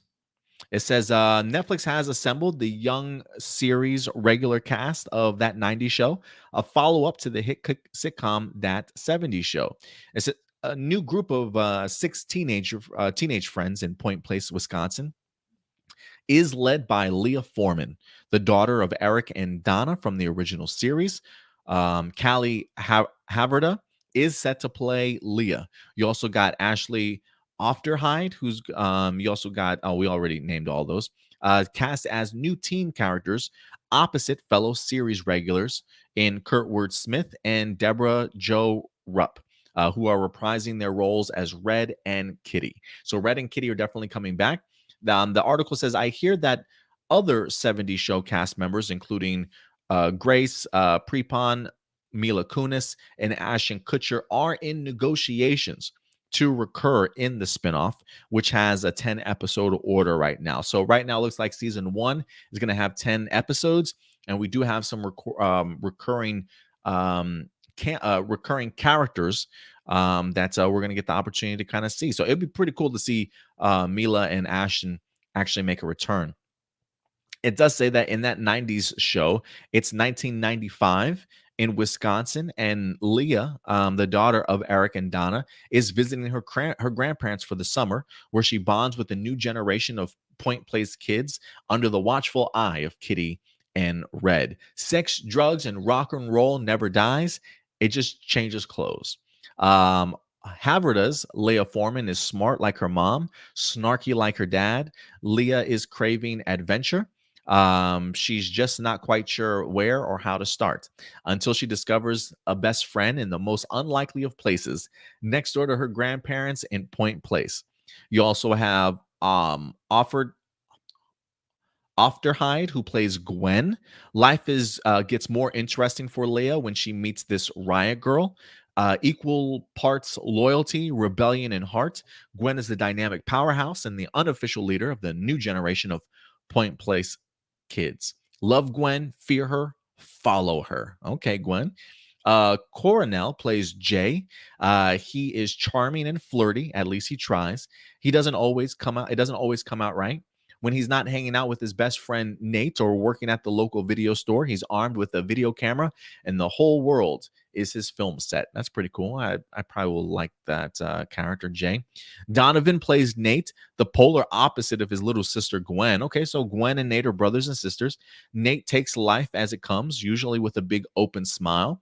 He lets the gang ride in his van because there's always something fun to do on the other side of the drive. He loves his family, his girlfriend, and Garth Brooks. Doe plays Ozzy. Everyone loves them some Ozzy. He's insightful, sarcastic, and has a perspective beyond his years. Ozzy is gay and impatient with the world for not being as accepting as his friends. That should be an interesting take. Then I'm kind of curious to see a gay teenager, if you will, in the 90s. I'm kind of curious to see how that's going to play itself out in this comedy. Morelos plays Nikki, who is focused, smart, and driven. From the outside, you can easily see her becoming a doctor or a lawyer, but inside, she has a more rebellion than a frustrated debutante, and her boyfriend Nate can scratch that itch. Interesting. So that's her boyfriend. So Nikki and Nate are dating, and Nate has a sister in Gwen. Okay. I can figure that out. And Jay is best friends with Nate. Man, there's a lot of people that are connected to Nate. So Nate's got a girlfriend, a best friend, and a sister. All right, Nate. And that's Donovan. Where's Donovan at? So this is homeboy right here in the bottom left. So that's who is playing the Nate character.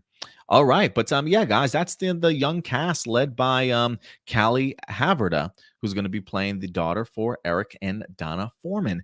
I'm actually really looking forward to this series. Look, I've always loved that 70s show. I did fall off when a lot of the stars wind up sort of leaving, but I definitely had my own sets of that 70s shows, box collections and stuff.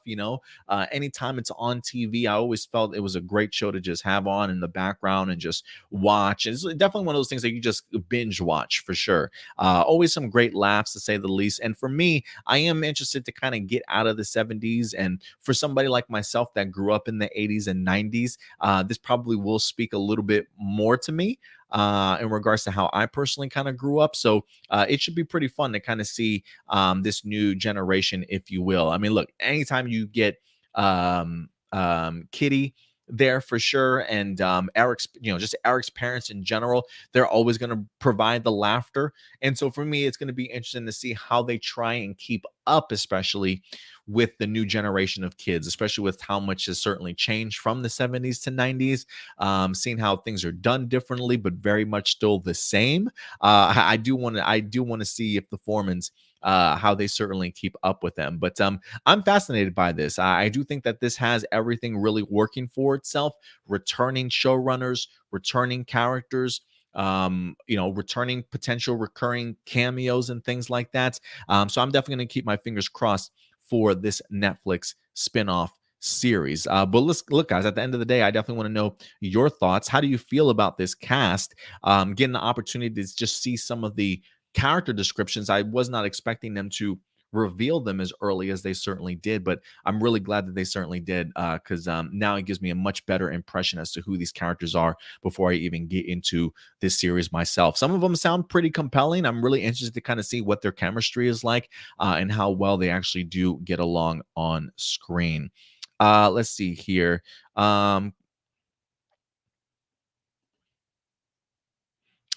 This is Jared going back to the Titan stuff. Can't wait for seasons 4 of Titans because I have all 3 seasons of Titans, and now I'm checking out Marvel Netflix Daredevil series. We'll enjoy those, Jared. Sure, man. Great series for sure, especially the Daredevil stuff.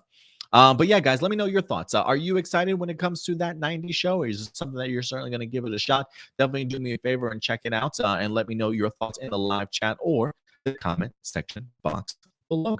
AJ does say, he says, I think these are good casting choices. While they look young, who knows if they look different once on screen. Well, look, you definitely, even though they are young, they're certainly supposed to be, right? Like, they are very much supposed to be the children of some of the characters that we grew up with when it comes to that 70s show. So I'm very much under the impression that maybe they're freshmen in high school. I doubt that they're like 7th, 8th graders. I'm kind of under the impression that you probably want to focus on them when they're in high school, very similar to what you did with the other characters also. So you definitely need the characters to certainly be young, and it should be interesting to see, one, how many seasons we get, and if this is going to be a cast that we continue to grow with. I can't remember how many seasons of that 70s show that we've got, but I can tell you right now, the episode count is definitely going to be vastly different than what that 70s show certainly gave to us before.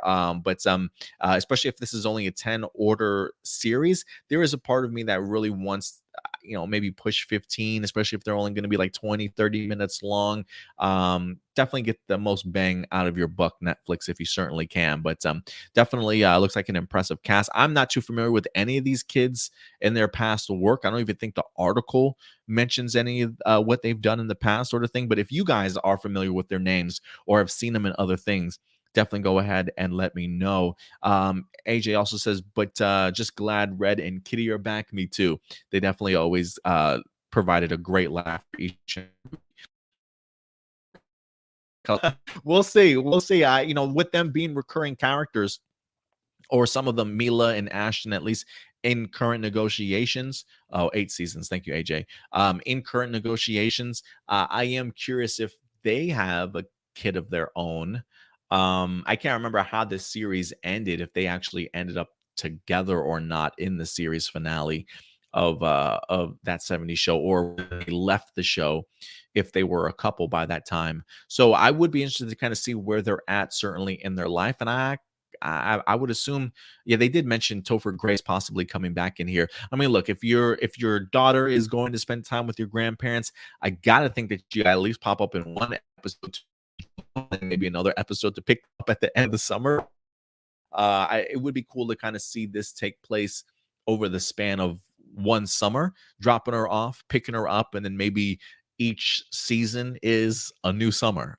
For all I know, I would be really interested to see how they pull this off. But I'm looking forward to it, guys. But again, let me know your levels of anticipation when it comes to that 90s show. No release date yet, let me just double check and see if they have. I'm not showing a release date as of yet, but we'll see. Oh, that's right. They also did do that 80s show, which I think is probably pretty forgettable for some people, which might make people a little bit more wary going into that 90s show. Hopefully, they don't make the same mistakes that they did previously. And then last but not least, ladies and gentlemen, before we get into your guys' live viewer questions, we got one more topic that we're going to be breaking down for you guys today. And we probably will skim through this one relatively quickly before we get there. But remember, guys, especially if you're in our live chat, doesn't matter where you're watching us from, whether that be YouTube, whether that be Facebook, do us a big favor. Hit that like button, guys. Give us a big like. It definitely does go a long way.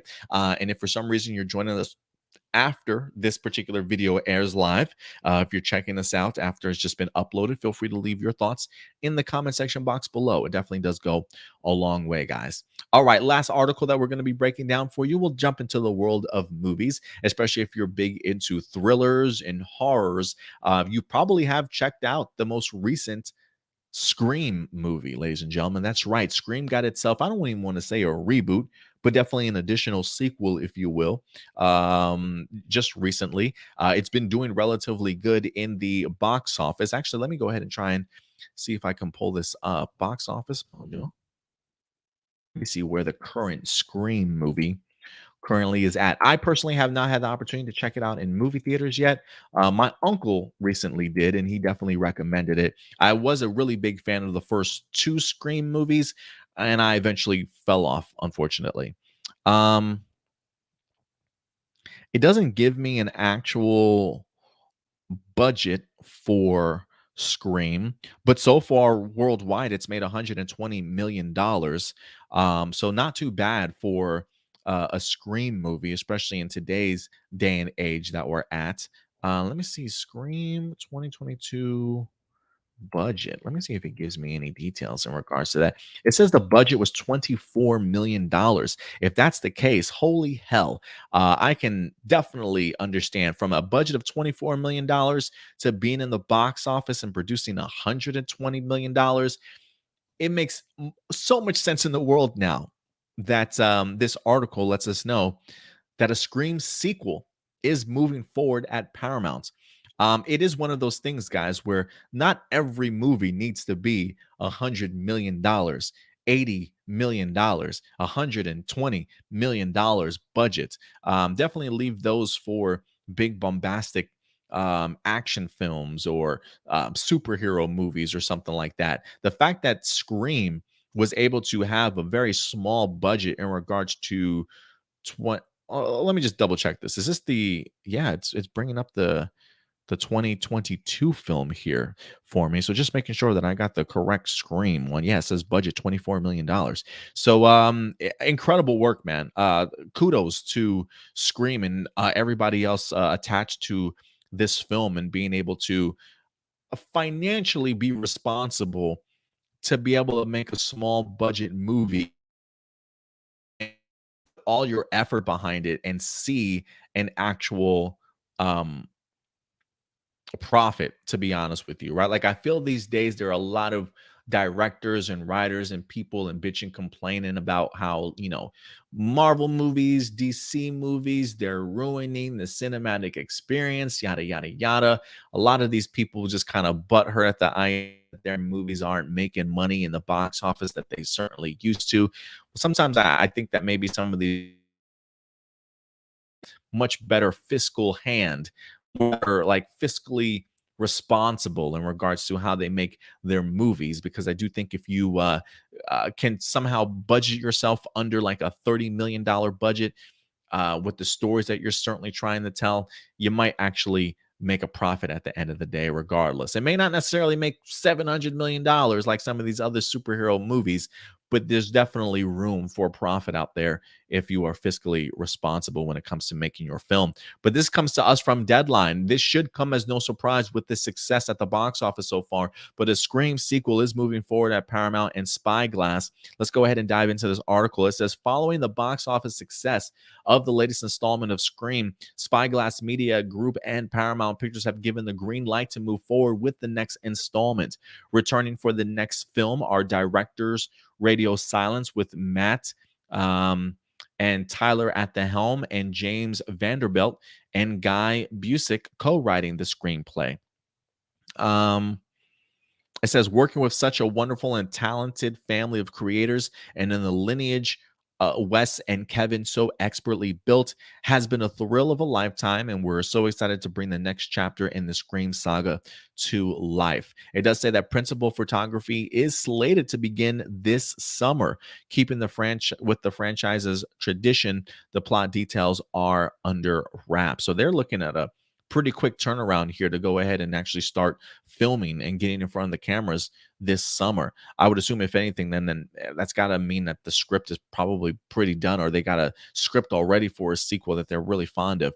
We are tremendously grateful to the fans around the world who enthusiastically received our film. We can't wait for audience to see what Radio Silence and the writers and stuff have in store for our Woodsboro family. Insiders say that following the film's recent opening weekend success, they were quick to get all parties together and sign off on bringing everybody back. So yeah, everybody's pretty pumped. It says it has earned a certified fresh score on Rotten Tomatoes and has passed $100 million at the global box office. So this is definitely another movie that's on my radar, especially with finding out that Jenna Ortega, who's going to be the new Wednesday Addams in the upcoming Netflix series, is actually a lead in this movie. I had no idea that she had a role in this film. Another reason for me to definitely go ahead and check this out. But everybody that I've talked to has really enjoyed this movie. So kudos to everybody for making a profit and actually getting ourselves a sequel. Again, I watched the first two Scream movies. There's a part of me that says I tried to watch Scream 3 and I maybe didn't finish it or don't remember it. Definitely don't remember Scream 4. I am kind of curious if I have to have watched all of those previous movies in order to know what's going on in this one. Because I definitely do know that there's some connective. I definitely have seen some characters returning and things like that. So whether or not that means I got to watch all the other Screams before going into this, who certainly knows? But this is another movie that's definitely on my radar. I really got to take full advantage even more of my AMC Stubs membership. I definitely don't go as much as I certainly need to get the full extent of the benefits out of my AMC Stubs. I mean, every time I go, I usually have some sort of rewards to activate, whether that be $5 off here, a free popcorn, whatever the case may be. But considering I'm paying like $20 a month or $25 a month to be able to have the ability to see 3 movies for free a week, I should be putting it more to use. I just, right now, with life being the way that it is, a newborn on board, I love watching movies with my girlfriend. The idea of me just being like, hey, babe, I'm going to go check out a movie real quick. You mind watching the baby? I'll be back. There's something that feels weird to me about that, just up and going and seeing a movie. Even though the girlfriend has mentioned before, like, hey, if there are movies that you want to see that you don't necessarily think that I do and you want to go ahead and check it out, just let me know and head out to the movies. She says that. But then at the same time, I feel like every movie I want to see is probably something that she wants to see. So I don't even bother to try and be like, hey, I'm going to go to the movies, babe. I'll see you later. But I definitely need to start taking advantage of my AMC Stubs for sure. But so yeah, Scream is definitely on my wish list and watch list for sure. But if you guys have had the opportunity to watch Scream, let me know how you enjoyed it or didn't enjoy it. And does the idea of a new Scream sequel make sense to you, especially after watching the movie? Definitely go ahead and let me know your thoughts in the live chat or the comment section box below. AJ says, I had no idea Scream was still going on. I thought the franchise was a joke, or was it just the scary movie spoof parody ones? It was just the spoof scary movie ones that and I think maybe that's probably why I also kind of fell off of the Scream sequels. Is like, even though I know that Scream and scary movie were two completely different things, the scary movie stuff really kind of took the enjoyment out of Scream for me a little bit, with the damn ghost face and stuff that they really kind of pushed. And so I definitely fell off very much so after that. So the first two I really enjoyed. So yeah, AJ, the Scream is certainly still around. It's been a minute since we've actually had a Scream movie, but there is one currently in theaters now. Datilla says I need to watch Screams 2 through 4. I would at least recommend number two. Again, I don't necessarily know if 3 and 4 need to be watched. It is one of those things like when it comes to like Halloween, right? Like the Halloween, new Halloween movies, I think that we have only account for like the first Halloween movie with Jamie Lee Curtis. I don't think it takes numbers 2 and the rest of like the Halloween franchise into account. So I wonder if it's the same thing with like the Scream movie also. Like I wonder if it's like only 1 and 2 matter going into this movie. You can almost erase everything else from your mind. I have no idea if that's how it works or not. If you guys have seen this Scream movie, is it necessary to have seen all the Scream movies before going into this? He says all I remember from the Scream franchise is Courtney Cox and her ex David Arquette. Glad they're still friends when working. Yeah, Courtney Cox. I think I growing up, I want to say Courtney Cox. This is probably the first movie I remember her in. I remember seeing on the big screen of her in there, but then I remembered also as I got older and I started paying attention to these things. Courtney Cox was also in Masters of the Universe, which I was a huge fan of as a kid growing up. So the movie I used to watch all the time, and I had no idea, didn't even realize that she was like the lead female role in Masters of the Universe. So I thought that was actually pretty cool. And shout out to David Arquette, former WCW champion, which is even crazy to fact that that even happened. My favorite scary movie is Scary Movie 3. Outside of the first one, I didn't really care much for. Didn't really care much for it. All right, guys. But yeah, at the end of the day, let me know your thoughts in regards to the Scream franchise. How are you enjoying the movies? And do you recommend the newest one? All right, guys. Other than that, I think that will, in fact, wrap up all of our main topics today, guys. So thank you very much for everybody's participation and certainly joining us today. But now it's time to get into your live viewer questions. Shout out to Stuart for his fantastic echo work there. Tatilla says, I've seen David Arquette wrestle. He's actually pretty good. I haven't watched him wrestle since his WCW days. Was that back in early 2000s, maybe, I believe.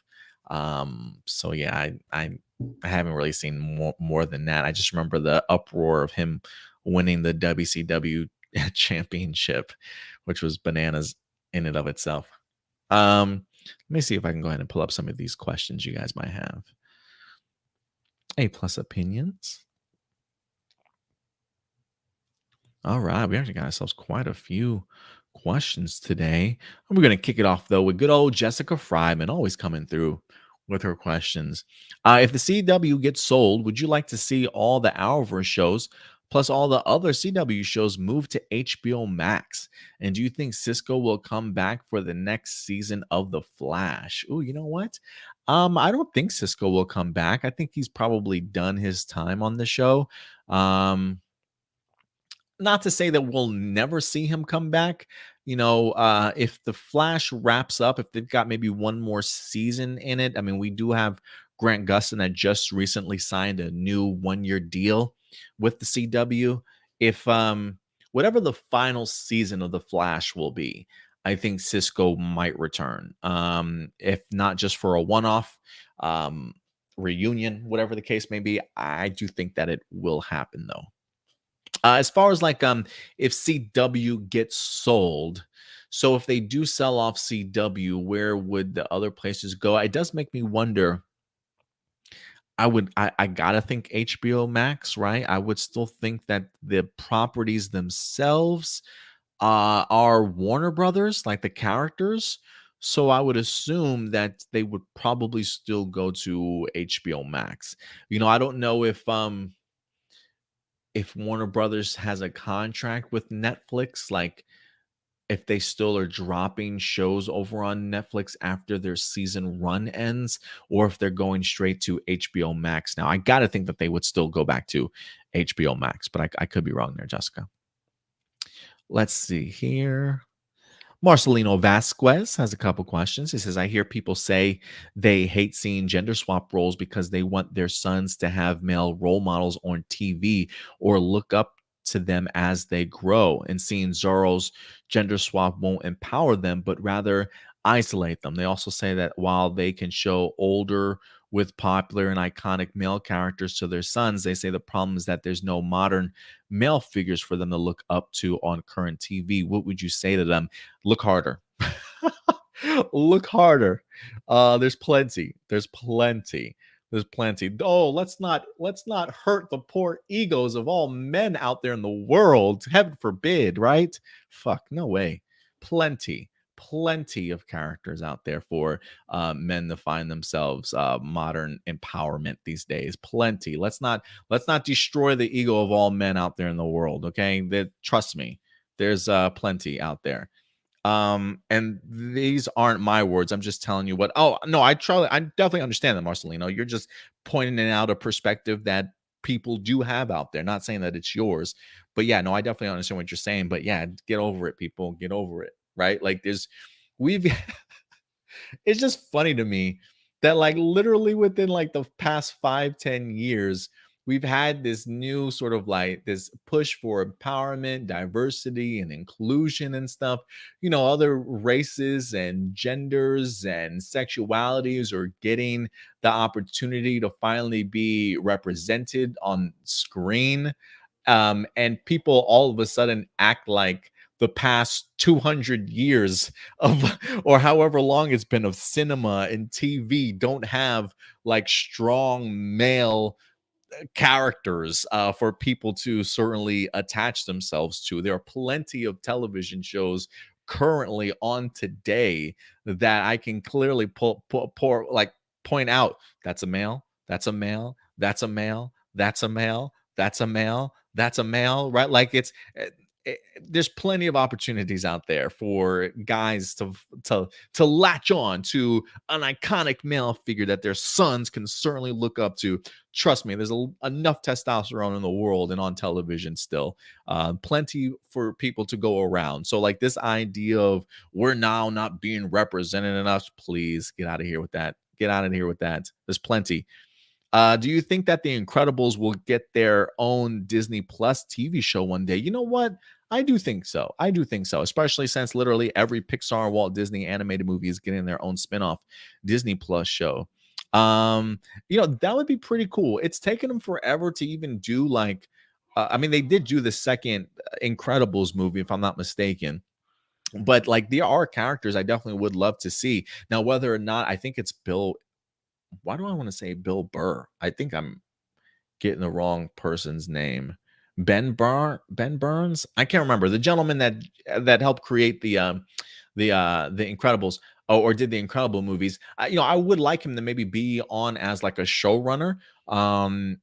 And really have some great stories in mind.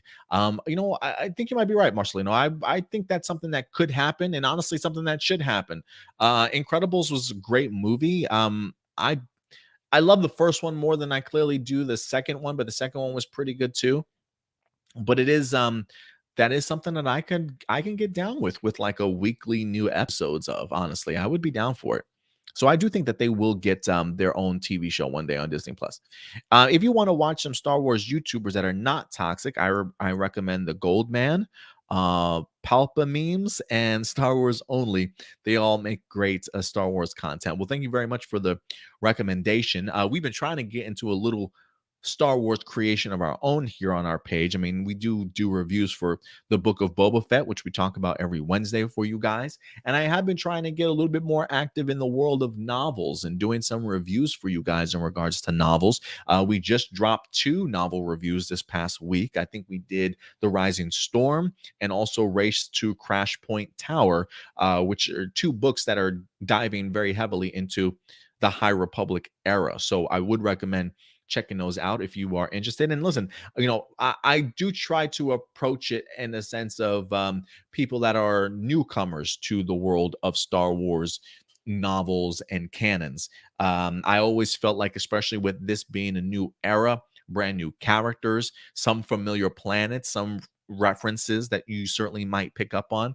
I think it's a great starting off point for newbies that want to jump into novels or Star Wars canon timeline and not necessarily have to worry about everything else that's going on. I think it's a great jumping off point. But thank you very much for the recommendations of some positive Star Wars YouTubers. Um, AJ's got a couple questions. What were some of your favorite comedy films in the late 90s and early 2000s that made you die out of laughter? Comedies in late 90s. Let's see. Big Lebowski, definitely. I didn't really care for Dumb and Dumber, believe it or not. Wasn't that funny to me. Office Space, hilarious. Rush Hour definitely worked for me too. Oh, they even had the Austin Powers series back then? Yeah, absolutely.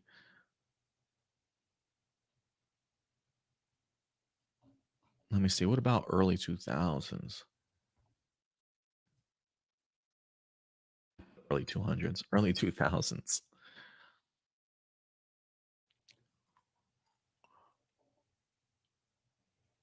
Meet the Meet the Parents? Oh, yeah, that was 2000, that was a great one. Big Mama's House, that was pretty funny, but I think that was in the 90s, wasn't it? No, that was 2000s too.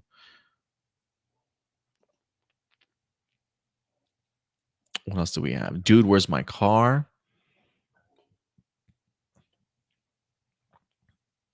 You can definitely see the comedies changing too, which is kinda crazy. I used to love Rat Race. Jay and Silent Bob Strike Back. I even enjoyed Orange County. I thought that was pretty fun too. School of Rock was a great one.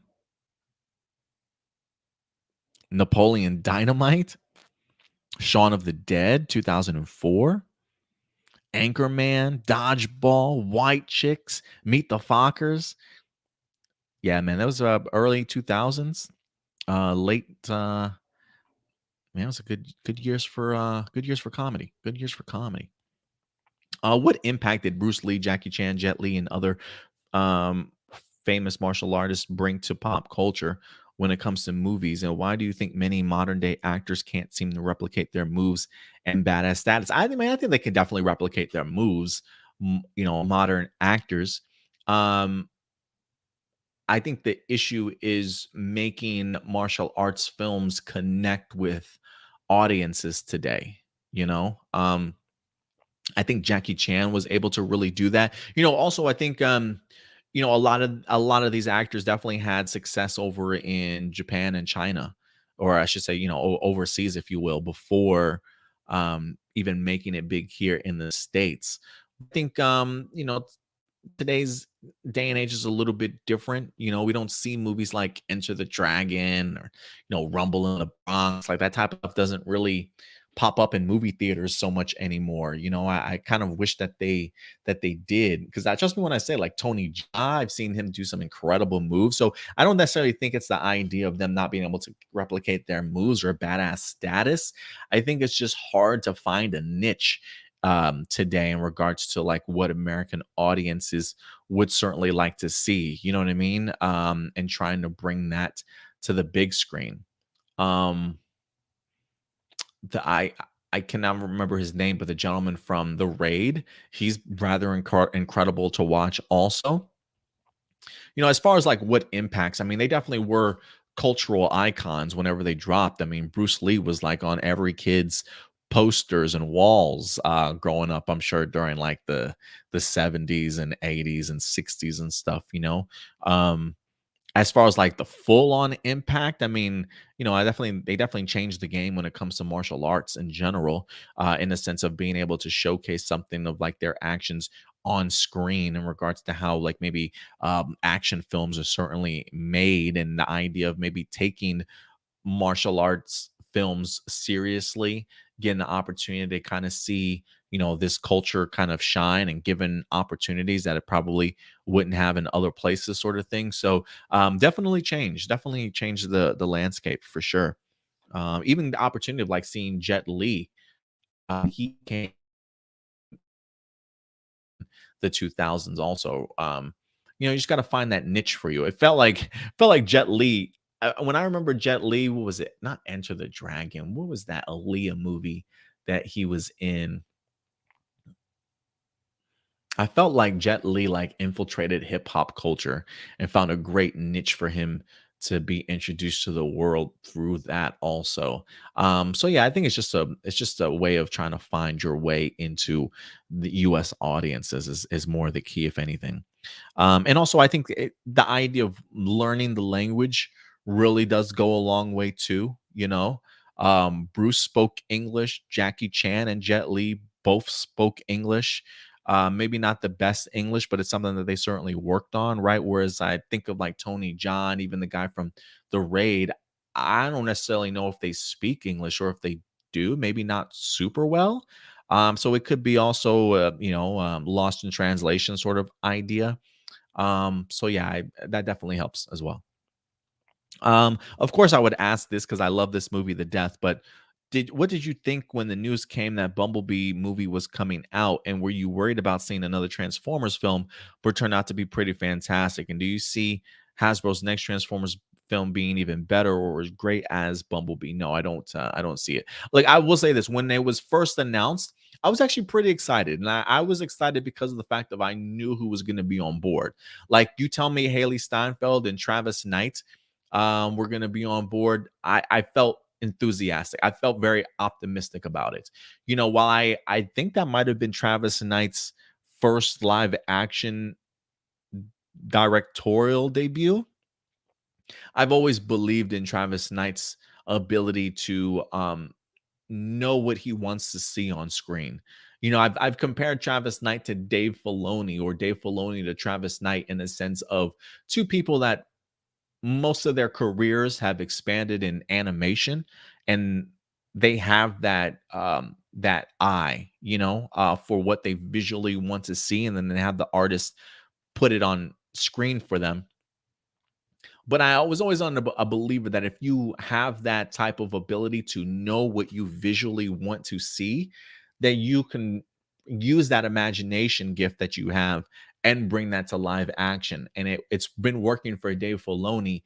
And I also do think it worked very well for Travis Knight. And that's what my hope was when he was announced as for Bumblebee. So when it was announced, despite my feelings towards Transformers as a whole, it felt like they were trying to go in a different direction and do something unique.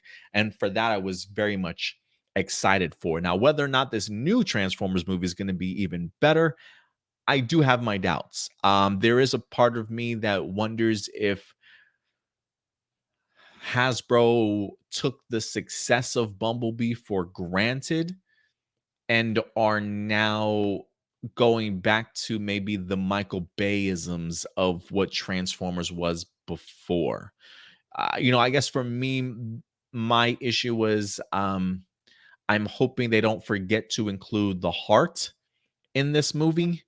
Because some of the people attached in regards to writers and directors, I am a little on the fence about, and I don't necessarily know how their vision is going to be when it comes to Transformers. That's why a part of me was really bummed when I found out that Travis Knight was not coming back to do another Transformers movie. It feels like they were moving on and wanting to do something significantly different. And whether or not that means they can tap into the same great heart and action that Bumblebee was, who certainly knows? But honestly, I have my reservations, and I definitely have my doubts in regards to the newest Transformers movie. I haven't seen anything yet, but those are just my initial thoughts in regards to it. Um, Gabriel, what's up, Gabriel? Good to see you. What were some of your guys' celebrity crushes growing up, and did you ever date anyone that looked like them? Um, Definitely Alyssa Milano. Growing up, I was a big Who's the Boss fan. So yeah, Alyssa Milano, but I feel like Alyssa Milano is probably everybody's. Definitely some Kimberly from Power Rangers. Um, I also had a big crush on Lisa Bonet back in the day. I used to watch the Cosby Show a lot. And absolutely love me some Lisa Bonet back in the day. So yeah, Lisa Bonet, Alyssa Milano for sure. Topanga probably up there for a short period of time. Um, and Kimberly. Those are probably like the four crushes that I can remember off the top of my head that I really enjoyed growing up as a kid. What movie and or TV franchises that was so bad and hated, but you still found yourself watching just for fun and turned out to be very good and entertaining? What movie or TV franchise that was so bad and hated, but you still found yourself watching just for fun? Probably Masters of the Universe for me. Definitely one of those movies. Um, you know, so bad and hated, I can't put it in that category, but I'm sure some people do, and that's probably Speed Racer. That's another movie that it's a guilty pleasure of mine, and I'm pretty sure everybody that majority of the people that I've met have not been Speed Racer fans. Um, but I've loved. With Eddie Thawne returning for season 8 of The Flash, how do you think he will fit into the current timeline? And do you think it will be the same Eddie from season 1 or a different version of him, considering Eobard Thawne? Reverse Flash has come back many times by different reasons, even as of late during the Armageddon mini team up arc. Um, I'm hoping it's the same character. I think it would be pretty cool if it is. Like, still has feelings for Iris, almost like nothing ever happened, sort of thing. Um, that's how I would like to see him come back, but maybe that's just me. Doomsday. Doomsday's got a couple questions. Would it be crazy if Sony and Marvel released a combined version of Far From Home and No Way Home into a 4-hour long movie called Spider-Man Far Away Home or Far Way Home or something? Since No Way Home takes place directly after the events of FFH. Oh, okay. I see what you're saying there. At first, I was like, why would they combine it? But you're right. Since it does take place literally minutes after Far From Home, it would be pretty cool to see like a director's cut of both films kind of put together. Um, I would definitely like if I sat down for 4 hours to watch Zack Snyder's Justice League, I probably would sit down and watch 4 hours of Spider-Man together. It would be a cut I would be interested in. I doubt that they would ever do it, though. I highly doubt that they would ever do that unless they decided, look, we got another Spider-Man movie we're going to be doing. Maybe we'll release a trilogy. We'll re-release the trilogy of Spider-Man out in theaters. You can sit down and watch it in marathon form. Maybe they'll do something like that. But as far as like recut it, re-edit it, and actually put it out as a 4-hour movie, that I don't see them doing. But I can see them re-releasing it into theaters and having it right after each other. And then the 3 movies marathon, and then boom, the 4th Spider-Man movie when it drops.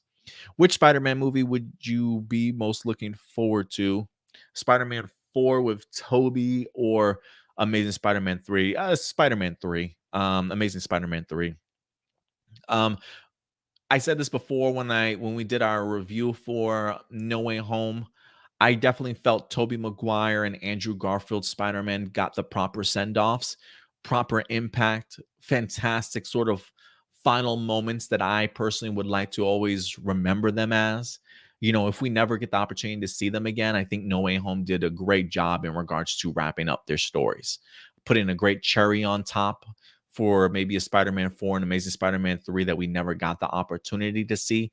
I think No Way Home did just that. And that's why I've always been a big proponent of I don't need to see a Spider-Man 4 or Amazing Spider-Man 3. I'm good. I don't need to see those movies.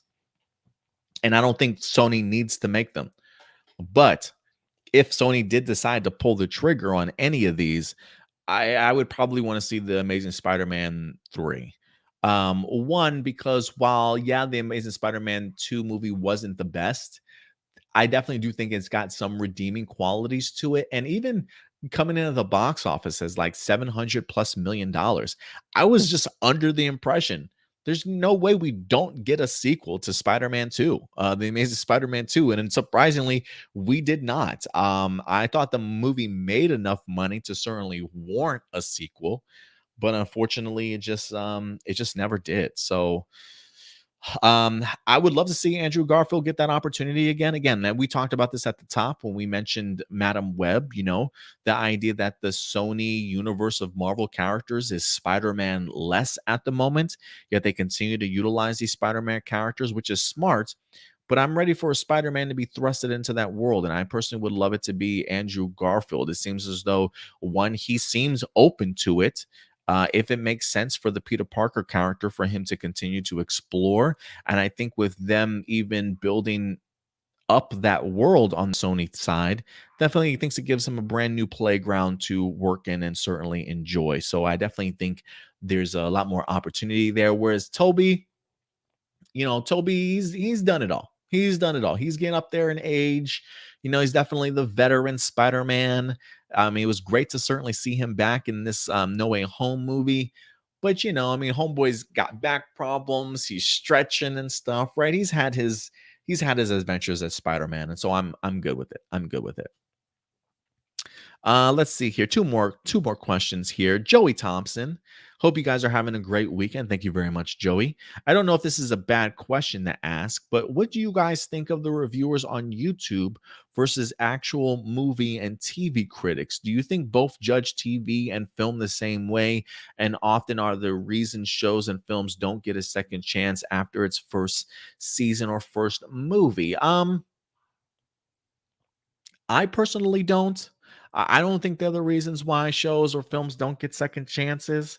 I think a lot of that has to do with just viewership and what the movie makes at the box office. I mean, granted, critics and stuff, they probably can have an effect on how people view a movie or look at a movie, sort of thing. But I don't think all the onus should fall on a reviewer as to why a movie doesn't do well or why a show sort of gets canceled. As far as reviewers on TV and actual movie and TV critics, I don't know any actual movie or TV critics that, at least like after Siskel and Ebert, they felt very much like they studied film. There are reviewers that I watch on YouTube that know movie history, that are very plugged into movies, that know the history, know actors, know directors, know a lot of work that's out there from past to present, not just modern day stuff, that I really do respect a lot when it comes to um, movie discussion and reviews. Um, but for me these days, it's a little hard for me to watch reviewers just because I think there are so many, you know, um, like myself, like I don't consider myself a critic. I think I'm just like a YouTube guy that just reviews stuff. Um, I wouldn't consider myself an official movie or TV critic. Again, I don't know what that includes. I don't know if that means like, hey, you need to got to go to school for film, right? Like, do I need to study? Do I need to write articles and essays about movies before I become an actual critic? I feel like everybody these days are just critics and reviewers just because they've got an opinion of something, right? It just really depends on how you value that person's opinion, right? Like for me, while I have YouTubers that I watch that are big into movies and television series, and while they may give me their reviews, I still leave it up to myself, because even though I do trust somebody's judgment on a movie, there have been plenty of opportunities and times when have heard and watched a review, or gone and see a movie myself and feel completely different than the person that I usually listen to. You know what I mean? And that's okay. And that's okay, because movies and television shows are all subjective. They're works of art. They're always going to hit people differently. So we may not necessarily always agree in regards to a movie, but there are just so many reviewers out there these days when it comes to, like, I just don't know who's an actual movie critic or worthy of being, unless it's a case of, you follow people from Deadline or from Variety or Entertainment Weekly, right? Like if you value the actual um websites and those major sources and things like that, then they probably do have a lot more value and experience. But I always say, believe who listen to whoever you want to listen to, but always be open to others points of view as well. What do you guys think of Super Bowl movie trailers, and why do you think they have always have the best ones than trailers that just come out during the year? Um, and speaking of Super Bowls, what are some of your guys' favorite artists who have performed that were great and bad, and those you want to show up in the next Super Bowl? So, what do you think, guys? What do you guys think of Super Bowl movie trailers, and why do you think they always have the best ones? Probably because they got to pay so much for them. So it's like, listen, if we're going to be paying $7 million for a 30 million for a 30-second spot, we better put our best foot forward. And I am. Let me see. Super Bowl commercials costs. Still, the cost is high, $6 million. This was June 16th of last year. $6 million. Um, how much does an Super Bowl cost? Yeah, now it's up to $7 million. They said they sold multiple spots were sold at $7 million, and that's just for a 30-second spot. So if you're going to be paying 30, you better make it a good one. Or I'm sorry, if you're going to be paying $7 million for 30 seconds, you better make it a good one. So that's usually why they're usually pretty good. And they know that a ton of people watch the Super Bowl every year. It's probably like one of the most watched sports events every year. So eyes are going to be on there. You may not necessarily get the movie goer that goes every week, right? This is an opportunity to appeal to, the general audience, to the movie goer that maybe goes to the movies twice a year, right? Maybe 3 times a year. Doesn't go every single weekend to see, or keeps their eyes on the hottest new thing or trends that are happening when it comes to movies or news and things like that. The Super Bowl is a way to appeal to the mass general audience, to get your movie in front of their eyes. So, where if they decide, you know what, I do want to see at least 1 or 2 movies this year, like maybe they don't necessarily ever go out to the movies, but just on special occasions, you want that movie to be your movie that they go and see. So that's definitely why. Some of my favorite artists, Bruno Mars definitely comes to mind. Prince comes to mind. Beyonce comes to mind. Um, I'm really looking forward to this year's Super Bowl show. Also, you got Dr. Dre, Kendrick Lamar, Mary J. Blige, my personal goat, and Eminem. I'm really looking forward to seeing what this collaboration is going to be like, and I will be interested to see like how much time they're going to give them for the Super Bowl show. What songs are they going to do? Because these are 4 artists that have never made a track all together before. Like, I wonder, are they going to debut a brand new track of all 4 of them on it together? Are they just taking samples of each other's music and everybody's going to get a little bit of an opportunity to shine, sort of thing? I'm really looking forward to this Super Bowl show. As far as like other people, I don't know. I don't think Drake has ever been on there. I'm actually surprised Drake has never been on a Super Bowl. I feel like he would probably be a great one on there also. And I really haven't kept up with like outside of like hip hop and R&B, other genres to know who's like popular these days, to even warrant like a Super Bowl or big enough, even if they're not current, like that's been big enough throughout the years to kind of get that type of Super Bowl recognition. So if you guys have any suggestions, I would definitely love to know who you guys would certainly like to see perform at the Super Bowl. And last but not least, we got Michael Rhymes. Michael Rhymes comes through. He says, what do you guys think of CW's Legends of Tomorrow series from when it first came out and now? How many more seasons do you think it will go on for? And could this even apply to the Flash series that already is in this 8th season? Listen, if Legends of Tomorrow surpasses the Flash, I'm gonna be pissed. It's just like, again, but this is coming from a guy who has been personally separated from Legends of Tomorrow for quite some seasons, to where it's hard for me to even fathom that that they've gotten 7 seasons already. Like, the idea of even potentially them getting 8 is mind boggling to me. Like, Legends of Tomorrow can literally change what it is as a season over a course of time and get a 7th, if not potential 8th series but fucking Black Lightning can't even get an additional series. Like, really, is that what this has come down to, guys? Really? Um, so it's is mind-boggling to me. So no, I have fallen off of Legends of Tomorrow. I want to say the third season was my last, maybe fourth was my last. I've definitely have lost track, but it's definitely turned into something that's of its own. It's found its niche audience, and it works. It works for CW. So that's all you can say. With the Batman coming, if successful, would you like to see Robert Pattinson remain as the Batman? And why is it that we keep getting different lead actors as Batman, Superman, Spider-Man for different reboots? I feel like Spider-Man with Tom Holland, he's been the guy for 3 years up to this point, including the Avengers. So I would love if Robert had that same kind of involvement in the future. And do the veteran actors of Batman and Superman even still acknowledge their time as Superman and Batman? Yeah. So as the last part of that, do veteran actors acknowledge their time as Batman? Yeah, George Clooney, maybe resentfully. Val Kilmer, I probably don't know if his feelings towards his time on Batman, but Keaton clearly does.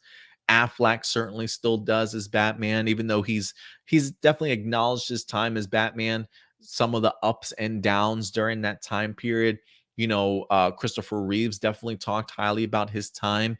Henry Cavill talks about it plenty. Brandon Routh loved being Superman, has always been very passionate about returning as the character. So they definitely have been vocal in regards to acknowledging their time. It's never been a case of being ashamed of what you created. Maybe Val Kilmer and George Clooney, but outside of that, I think everybody else has been pretty fond of their time.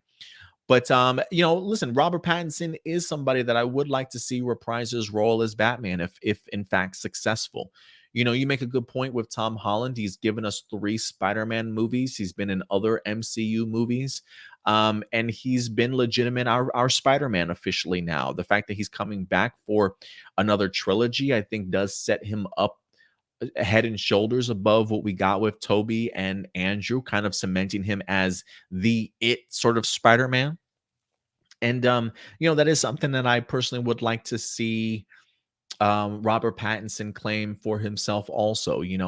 Um, I feel like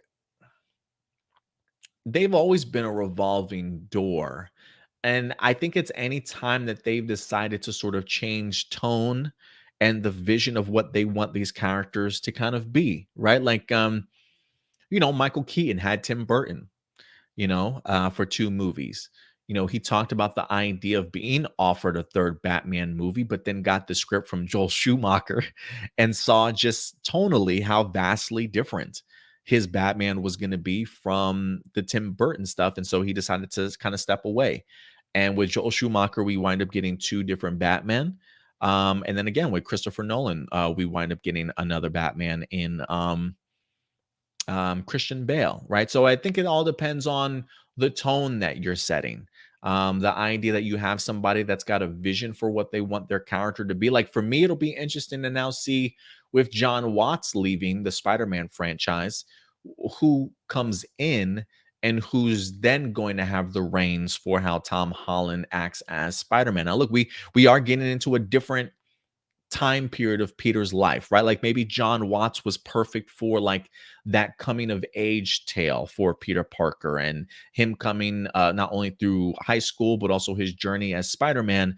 And now that he's going to be going off to college, maybe that means a new vision that you bring on board as a new director and new script, perhaps, but you're keeping Tom Holland. So I do like that Tom Holland, one, he's younger, right? So you have that ability to keep him on a lot longer. Whereas you look at somebody like Ben Affleck, he's getting up there in age, not to say that he couldn't do another Batman movie and stay in good health. I'm sure he probably could, but you probably want to go younger. So the idea of getting somebody like a Tom Holland to continue to be Spider-Man for as long as he wants to. Robert Pattinson, still a relatively young dude. How old is Robert Pattinson? Let's see. Robert Pattinson age. He's 35 years old, so you can very much still get a few more years for sure out of Robert Pattinson if he wants to do the work of staying in shape. You know what I'm saying, and keeping that role. But I do think that they have at least established that, unlike somebody like a Wolverine and Hugh Jackman, right? Like a lot of us are like, I can't even imagine somebody else taking over that role. They've at least opened up the door for Superman and Batman and Spider-Man to be one those roles that are kind of acceptable to be interchanged out, kind of like James Bond has become over the years. You get 3 or 4 movies out, you switch it up, right? Like if it feels like that's sort of become the norm. But I think this is the first time in a long time that they've really have tried to attract sort of the younger actor to portray them for longer periods of time. And I think this is probably something that they've learned over the years, maybe in contracts, right? Having to spend billions of dollars on fucking Robert Downey Jr. and stuff, right? Coming back for all these films. You know, all these people that have had experience and have name recognition in Hollywood, sort of thing, maybe going a little bit younger, a little bit more unknown at the time, allowing them to grow with the character. I think all that really does go a long way. So yeah, times have definitely changed, but it is a situation where now I do want to see these actors grow with the characters. So I think Tom and Robert are in a great prime position to actually do that and be recognized as our Batman. Now, listen, the other thing here too, I think we have to understand is while they may be like the uh the main Batman and Spider-Man for us for quite some time going forward, if continuing to be successful. We are living in a day and age of multiverses now, where we can have multiple of the same character, if you will, right? Like we've got Robert Pattinson as Batman, but we also have Michael Keaton returning as Batman. He may not necessarily take on the cape and cowl so actively like Robert Pattinson will, but he exists in the world in the bigger scope and scheme of things. So I do think there's just a different world in general we live in now, where changing up the actors that play these characters are becoming more natural and accepting, and the multiverse now allows us to play with a lot more of that stuff. So it definitely does go a long way. So thank you for the question, Joey and Michael. I appreciate you guys with those questions, and everybody else that certainly submitted some questions over today. So that actually does wrap up all the email questions. If anything, maybe I'll jump into your guys' comments real quick here before anything else. AJ loves the idea of a Far From Home and No Way Home into one large 4-hour bundle. I'm sure some people would definitely check it out. I definitely think some people would be checking it out.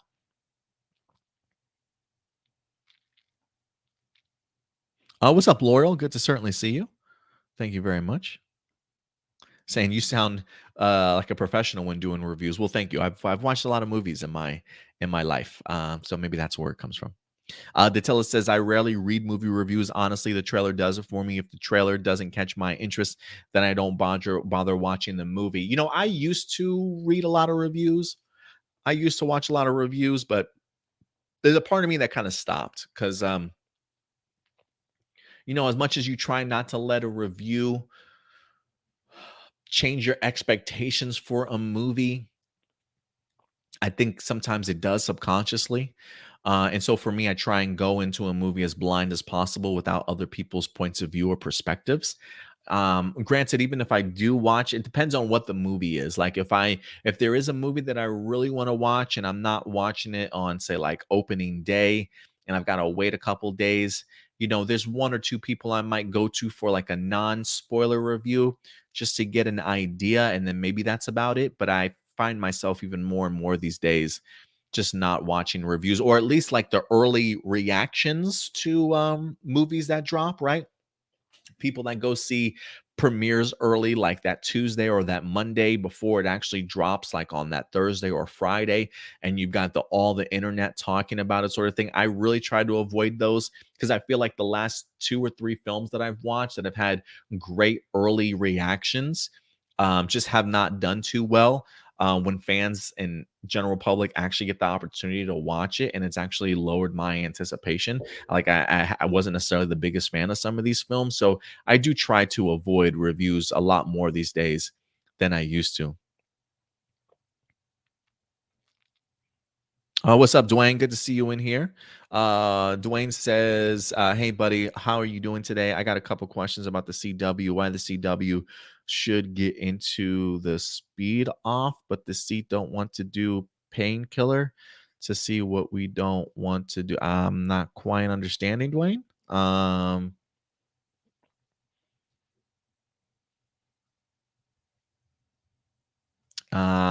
In general, I do wish that we had painkiller. I will say that I do wish we had painkiller.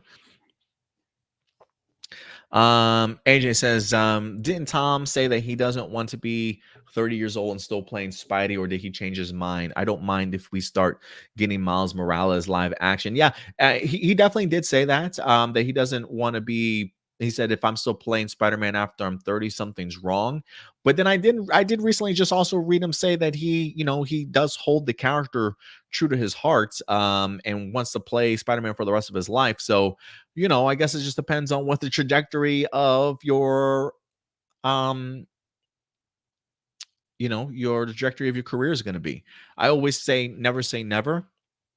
There's always an opportunity that you land a role. I mean, look at Daisy Ridley, right? She joined Star Wars as Rey. But I'm sure she probably looked at it as a fantastic launching off point for her career. And outside of maybe one movie that was it Murder on the Oriental Express, I haven't really seen another good Daisy Ridley movie, or her for that matter, right? So I think you got to keep your options open. You never know what your career trajectory certainly might be before you know it. Daisy Ridley may not have been open to coming back to Star Wars, but maybe realizing, hey, it's still a big franchise. It's still a name recognition. It's there for me. All right. They want me to come back. I need work. I'll come back. And I think that's the same thing when it comes to Tom Holland. Like, I'm gonna go and check out Uncharted soon. If Uncharted sort of bombs or doesn't do too well outside of in the box office. I mean, Tom Holland has had a couple movies in the box office that haven't done well. That Moby Dick movie with Chris Hemsworth, I don't think did anything great. I think Tom Holland also had another movie that was released in theaters or maybe straight to streaming with Daisy Ridley, who we were just talking about. And I don't think that movie went well either, right? Like you could have just a really shitty agent that just recommends these movies, or you just read scripts terribly and don't know what fits you. Um, so I think I don't think he should speak so quickly about the idea of I don't want to be Spider-Man till I'm 30. If I'm Spider-Man till I'm 30, there's something wrong. Well, the Spider-Man role may be the only role that brings in money for you, my guy. When you're 30 years old. Even though I think Tom Holland's a terrific actor. I loved him in The Impossible with Ewan McGregor. Um, so I think he's more than capable of having a great career. But I think, when you've given us three enjoyable Spider-Man films and it's made you a lot of money and, put you in stardom, don't turn a blind eye. So I'm glad that he's at least open to the idea of coming back. And he seems like he's proactively also, like you said, I don't mind we start getting the Miles Morales live action. He's proactively pushing for it. And for that, I'm very appreciative of Tom Holland to understand the opportunities that are certainly out there for other people, because I do think Miles Morales is a character that continues to get more and more recognition. And when Miles Morales as Spider-Man is like number 2 or number 3 on some people's list in regards to like favorite Spider-Man movie of all time, it may even be number 1. That's a Miles Morales movie. That'll definitely put him in the eyes of more general public people and become more recognizable as a Spider-Man to get something live action, which I do think that we will get something live action. There's a part of me that thinks that when it comes to Across the Spider-Verse, I do think that there is a reality or a verse where we will see Miles Morales become live action, whether that be in this movie or the second part. I do think we will eventually see a live action Miles Morales.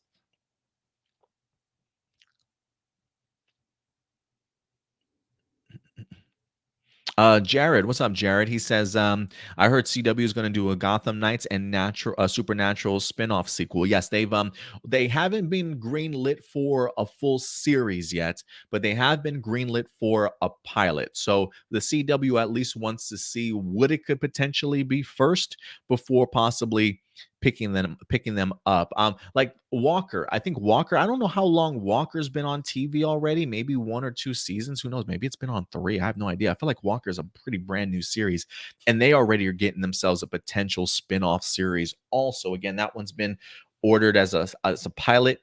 Winchester, I almost feel like that's got to be a slam dunk, because it's just how long Supernatural was on. I think people probably want more Supernatural, so I think that's going to be a slam dunk. Gotham Knights, we'll see. We'll see. I do think the potential is there. I am intrigued to see, can Gotham Knights and Batwoman coexist? Can only one Gotham show exist at once? Like, if the success of Gotham Knights comes at the downfall of Batwoman, I probably don't want it. Probably not going to be the biggest thrilled with it. Definitely going to check it out just because of the stuff that we review here for sure. But I am curious to see the direction in which it's going to go. But it has been ordered for a pilot, not a full series as of yet, but we'll see. Can AJ says, can we get Robert Pattinson eventually face off against Joaquin Phoenix's Joker? I know Joker was rated R, but we know there's a multiverse now. Whether or not they're even in the same, you know, Earth or multiverse, or universe, who certainly knows? I don't believe that the pieces are connected, but I could be wrong. I could be wrong. Who knows? Who knows what like Matt Reeves will unravel for us?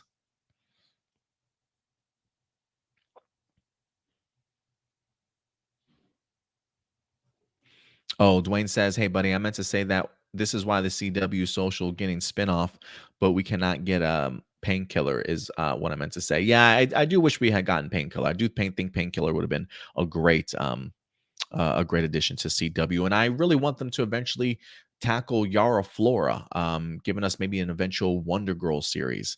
I really would love to see a Wonder Girl series also. Speaking of Chris Hemsworth, I'm curious to see him as Hulk Hogan in the Netflix biopic. Yeah, I'm really excited to see Chris Hemsworth in this particular role. I think he's gonna do Hulkamania justice, man. Just seeing some of his workout videos and how swole this guy got. Yeah, I'm really looking forward to seeing what Chris Hemsworth can do. But all right, guys. I think other than that, I think that's going to go ahead and do it for us here today on APlus Hero Report. So thank you very much for everybody's participation, all of your live viewer questions. I know it was probably a little bit odd doing this solo, but hopefully you guys certainly still enjoy the episode as much as you usually do. So thank you very much, guys, for everybody that watched. And again, remember, if you're joining us for our live chat, if you continue to love our content, hit that like button, guys, and feel free to leave comments on this video after it certainly airs. Now, whether or not we wind up getting ourselves Indy and Stuart next week, we'll certainly see. I know Indy does work on Sunday, so I don't know if something's ever going to come up for his schedule or if his schedule is going to change. I'll definitely keep you posted, but hopefully we'll have Stuart for you guys next week also. But yeah, guys, I think other than that, that will certainly do it for us here. If you guys want to go ahead and follow us on social media, you can certainly go ahead and do so right up here at the top, guys, at APlus Opinions. Very active over on our Twitter account, along with our main Facebook page. I would recommend you guys check us out on Facebook. That's where we post all of our articles throughout the week, trailers, posters, memes. We keep you updated all week long, and then we take 6 or 7 topics at the end of the week to discuss them with you here on APlus Hero Report. Also, check us out over on Instagram. And if you haven't joined our Discord forum community, please go ahead and do so. It's a great way for us to certainly stay connected outside of our YouTube community, where you can talk Marvel, DC, television, movies, and a plethora of other topics that we don't get the opportunity to talk about in here. So if you want to join our Discord forum community, there is a link in the description box below. We've made it public and available to everybody. So definitely feel free to join us over there and join us for some discussions, guys. But other than that, that's going to do it for us here today. If anything, we will be back for you guys next weekend. Remember, going live every Sunday now at noon Central Time. So certainly join us then. But until next time, as always, guys, do me a big favor. Take care of yourselves, take care of each other, and keep it A+. I'll talk to you guys later. Bye.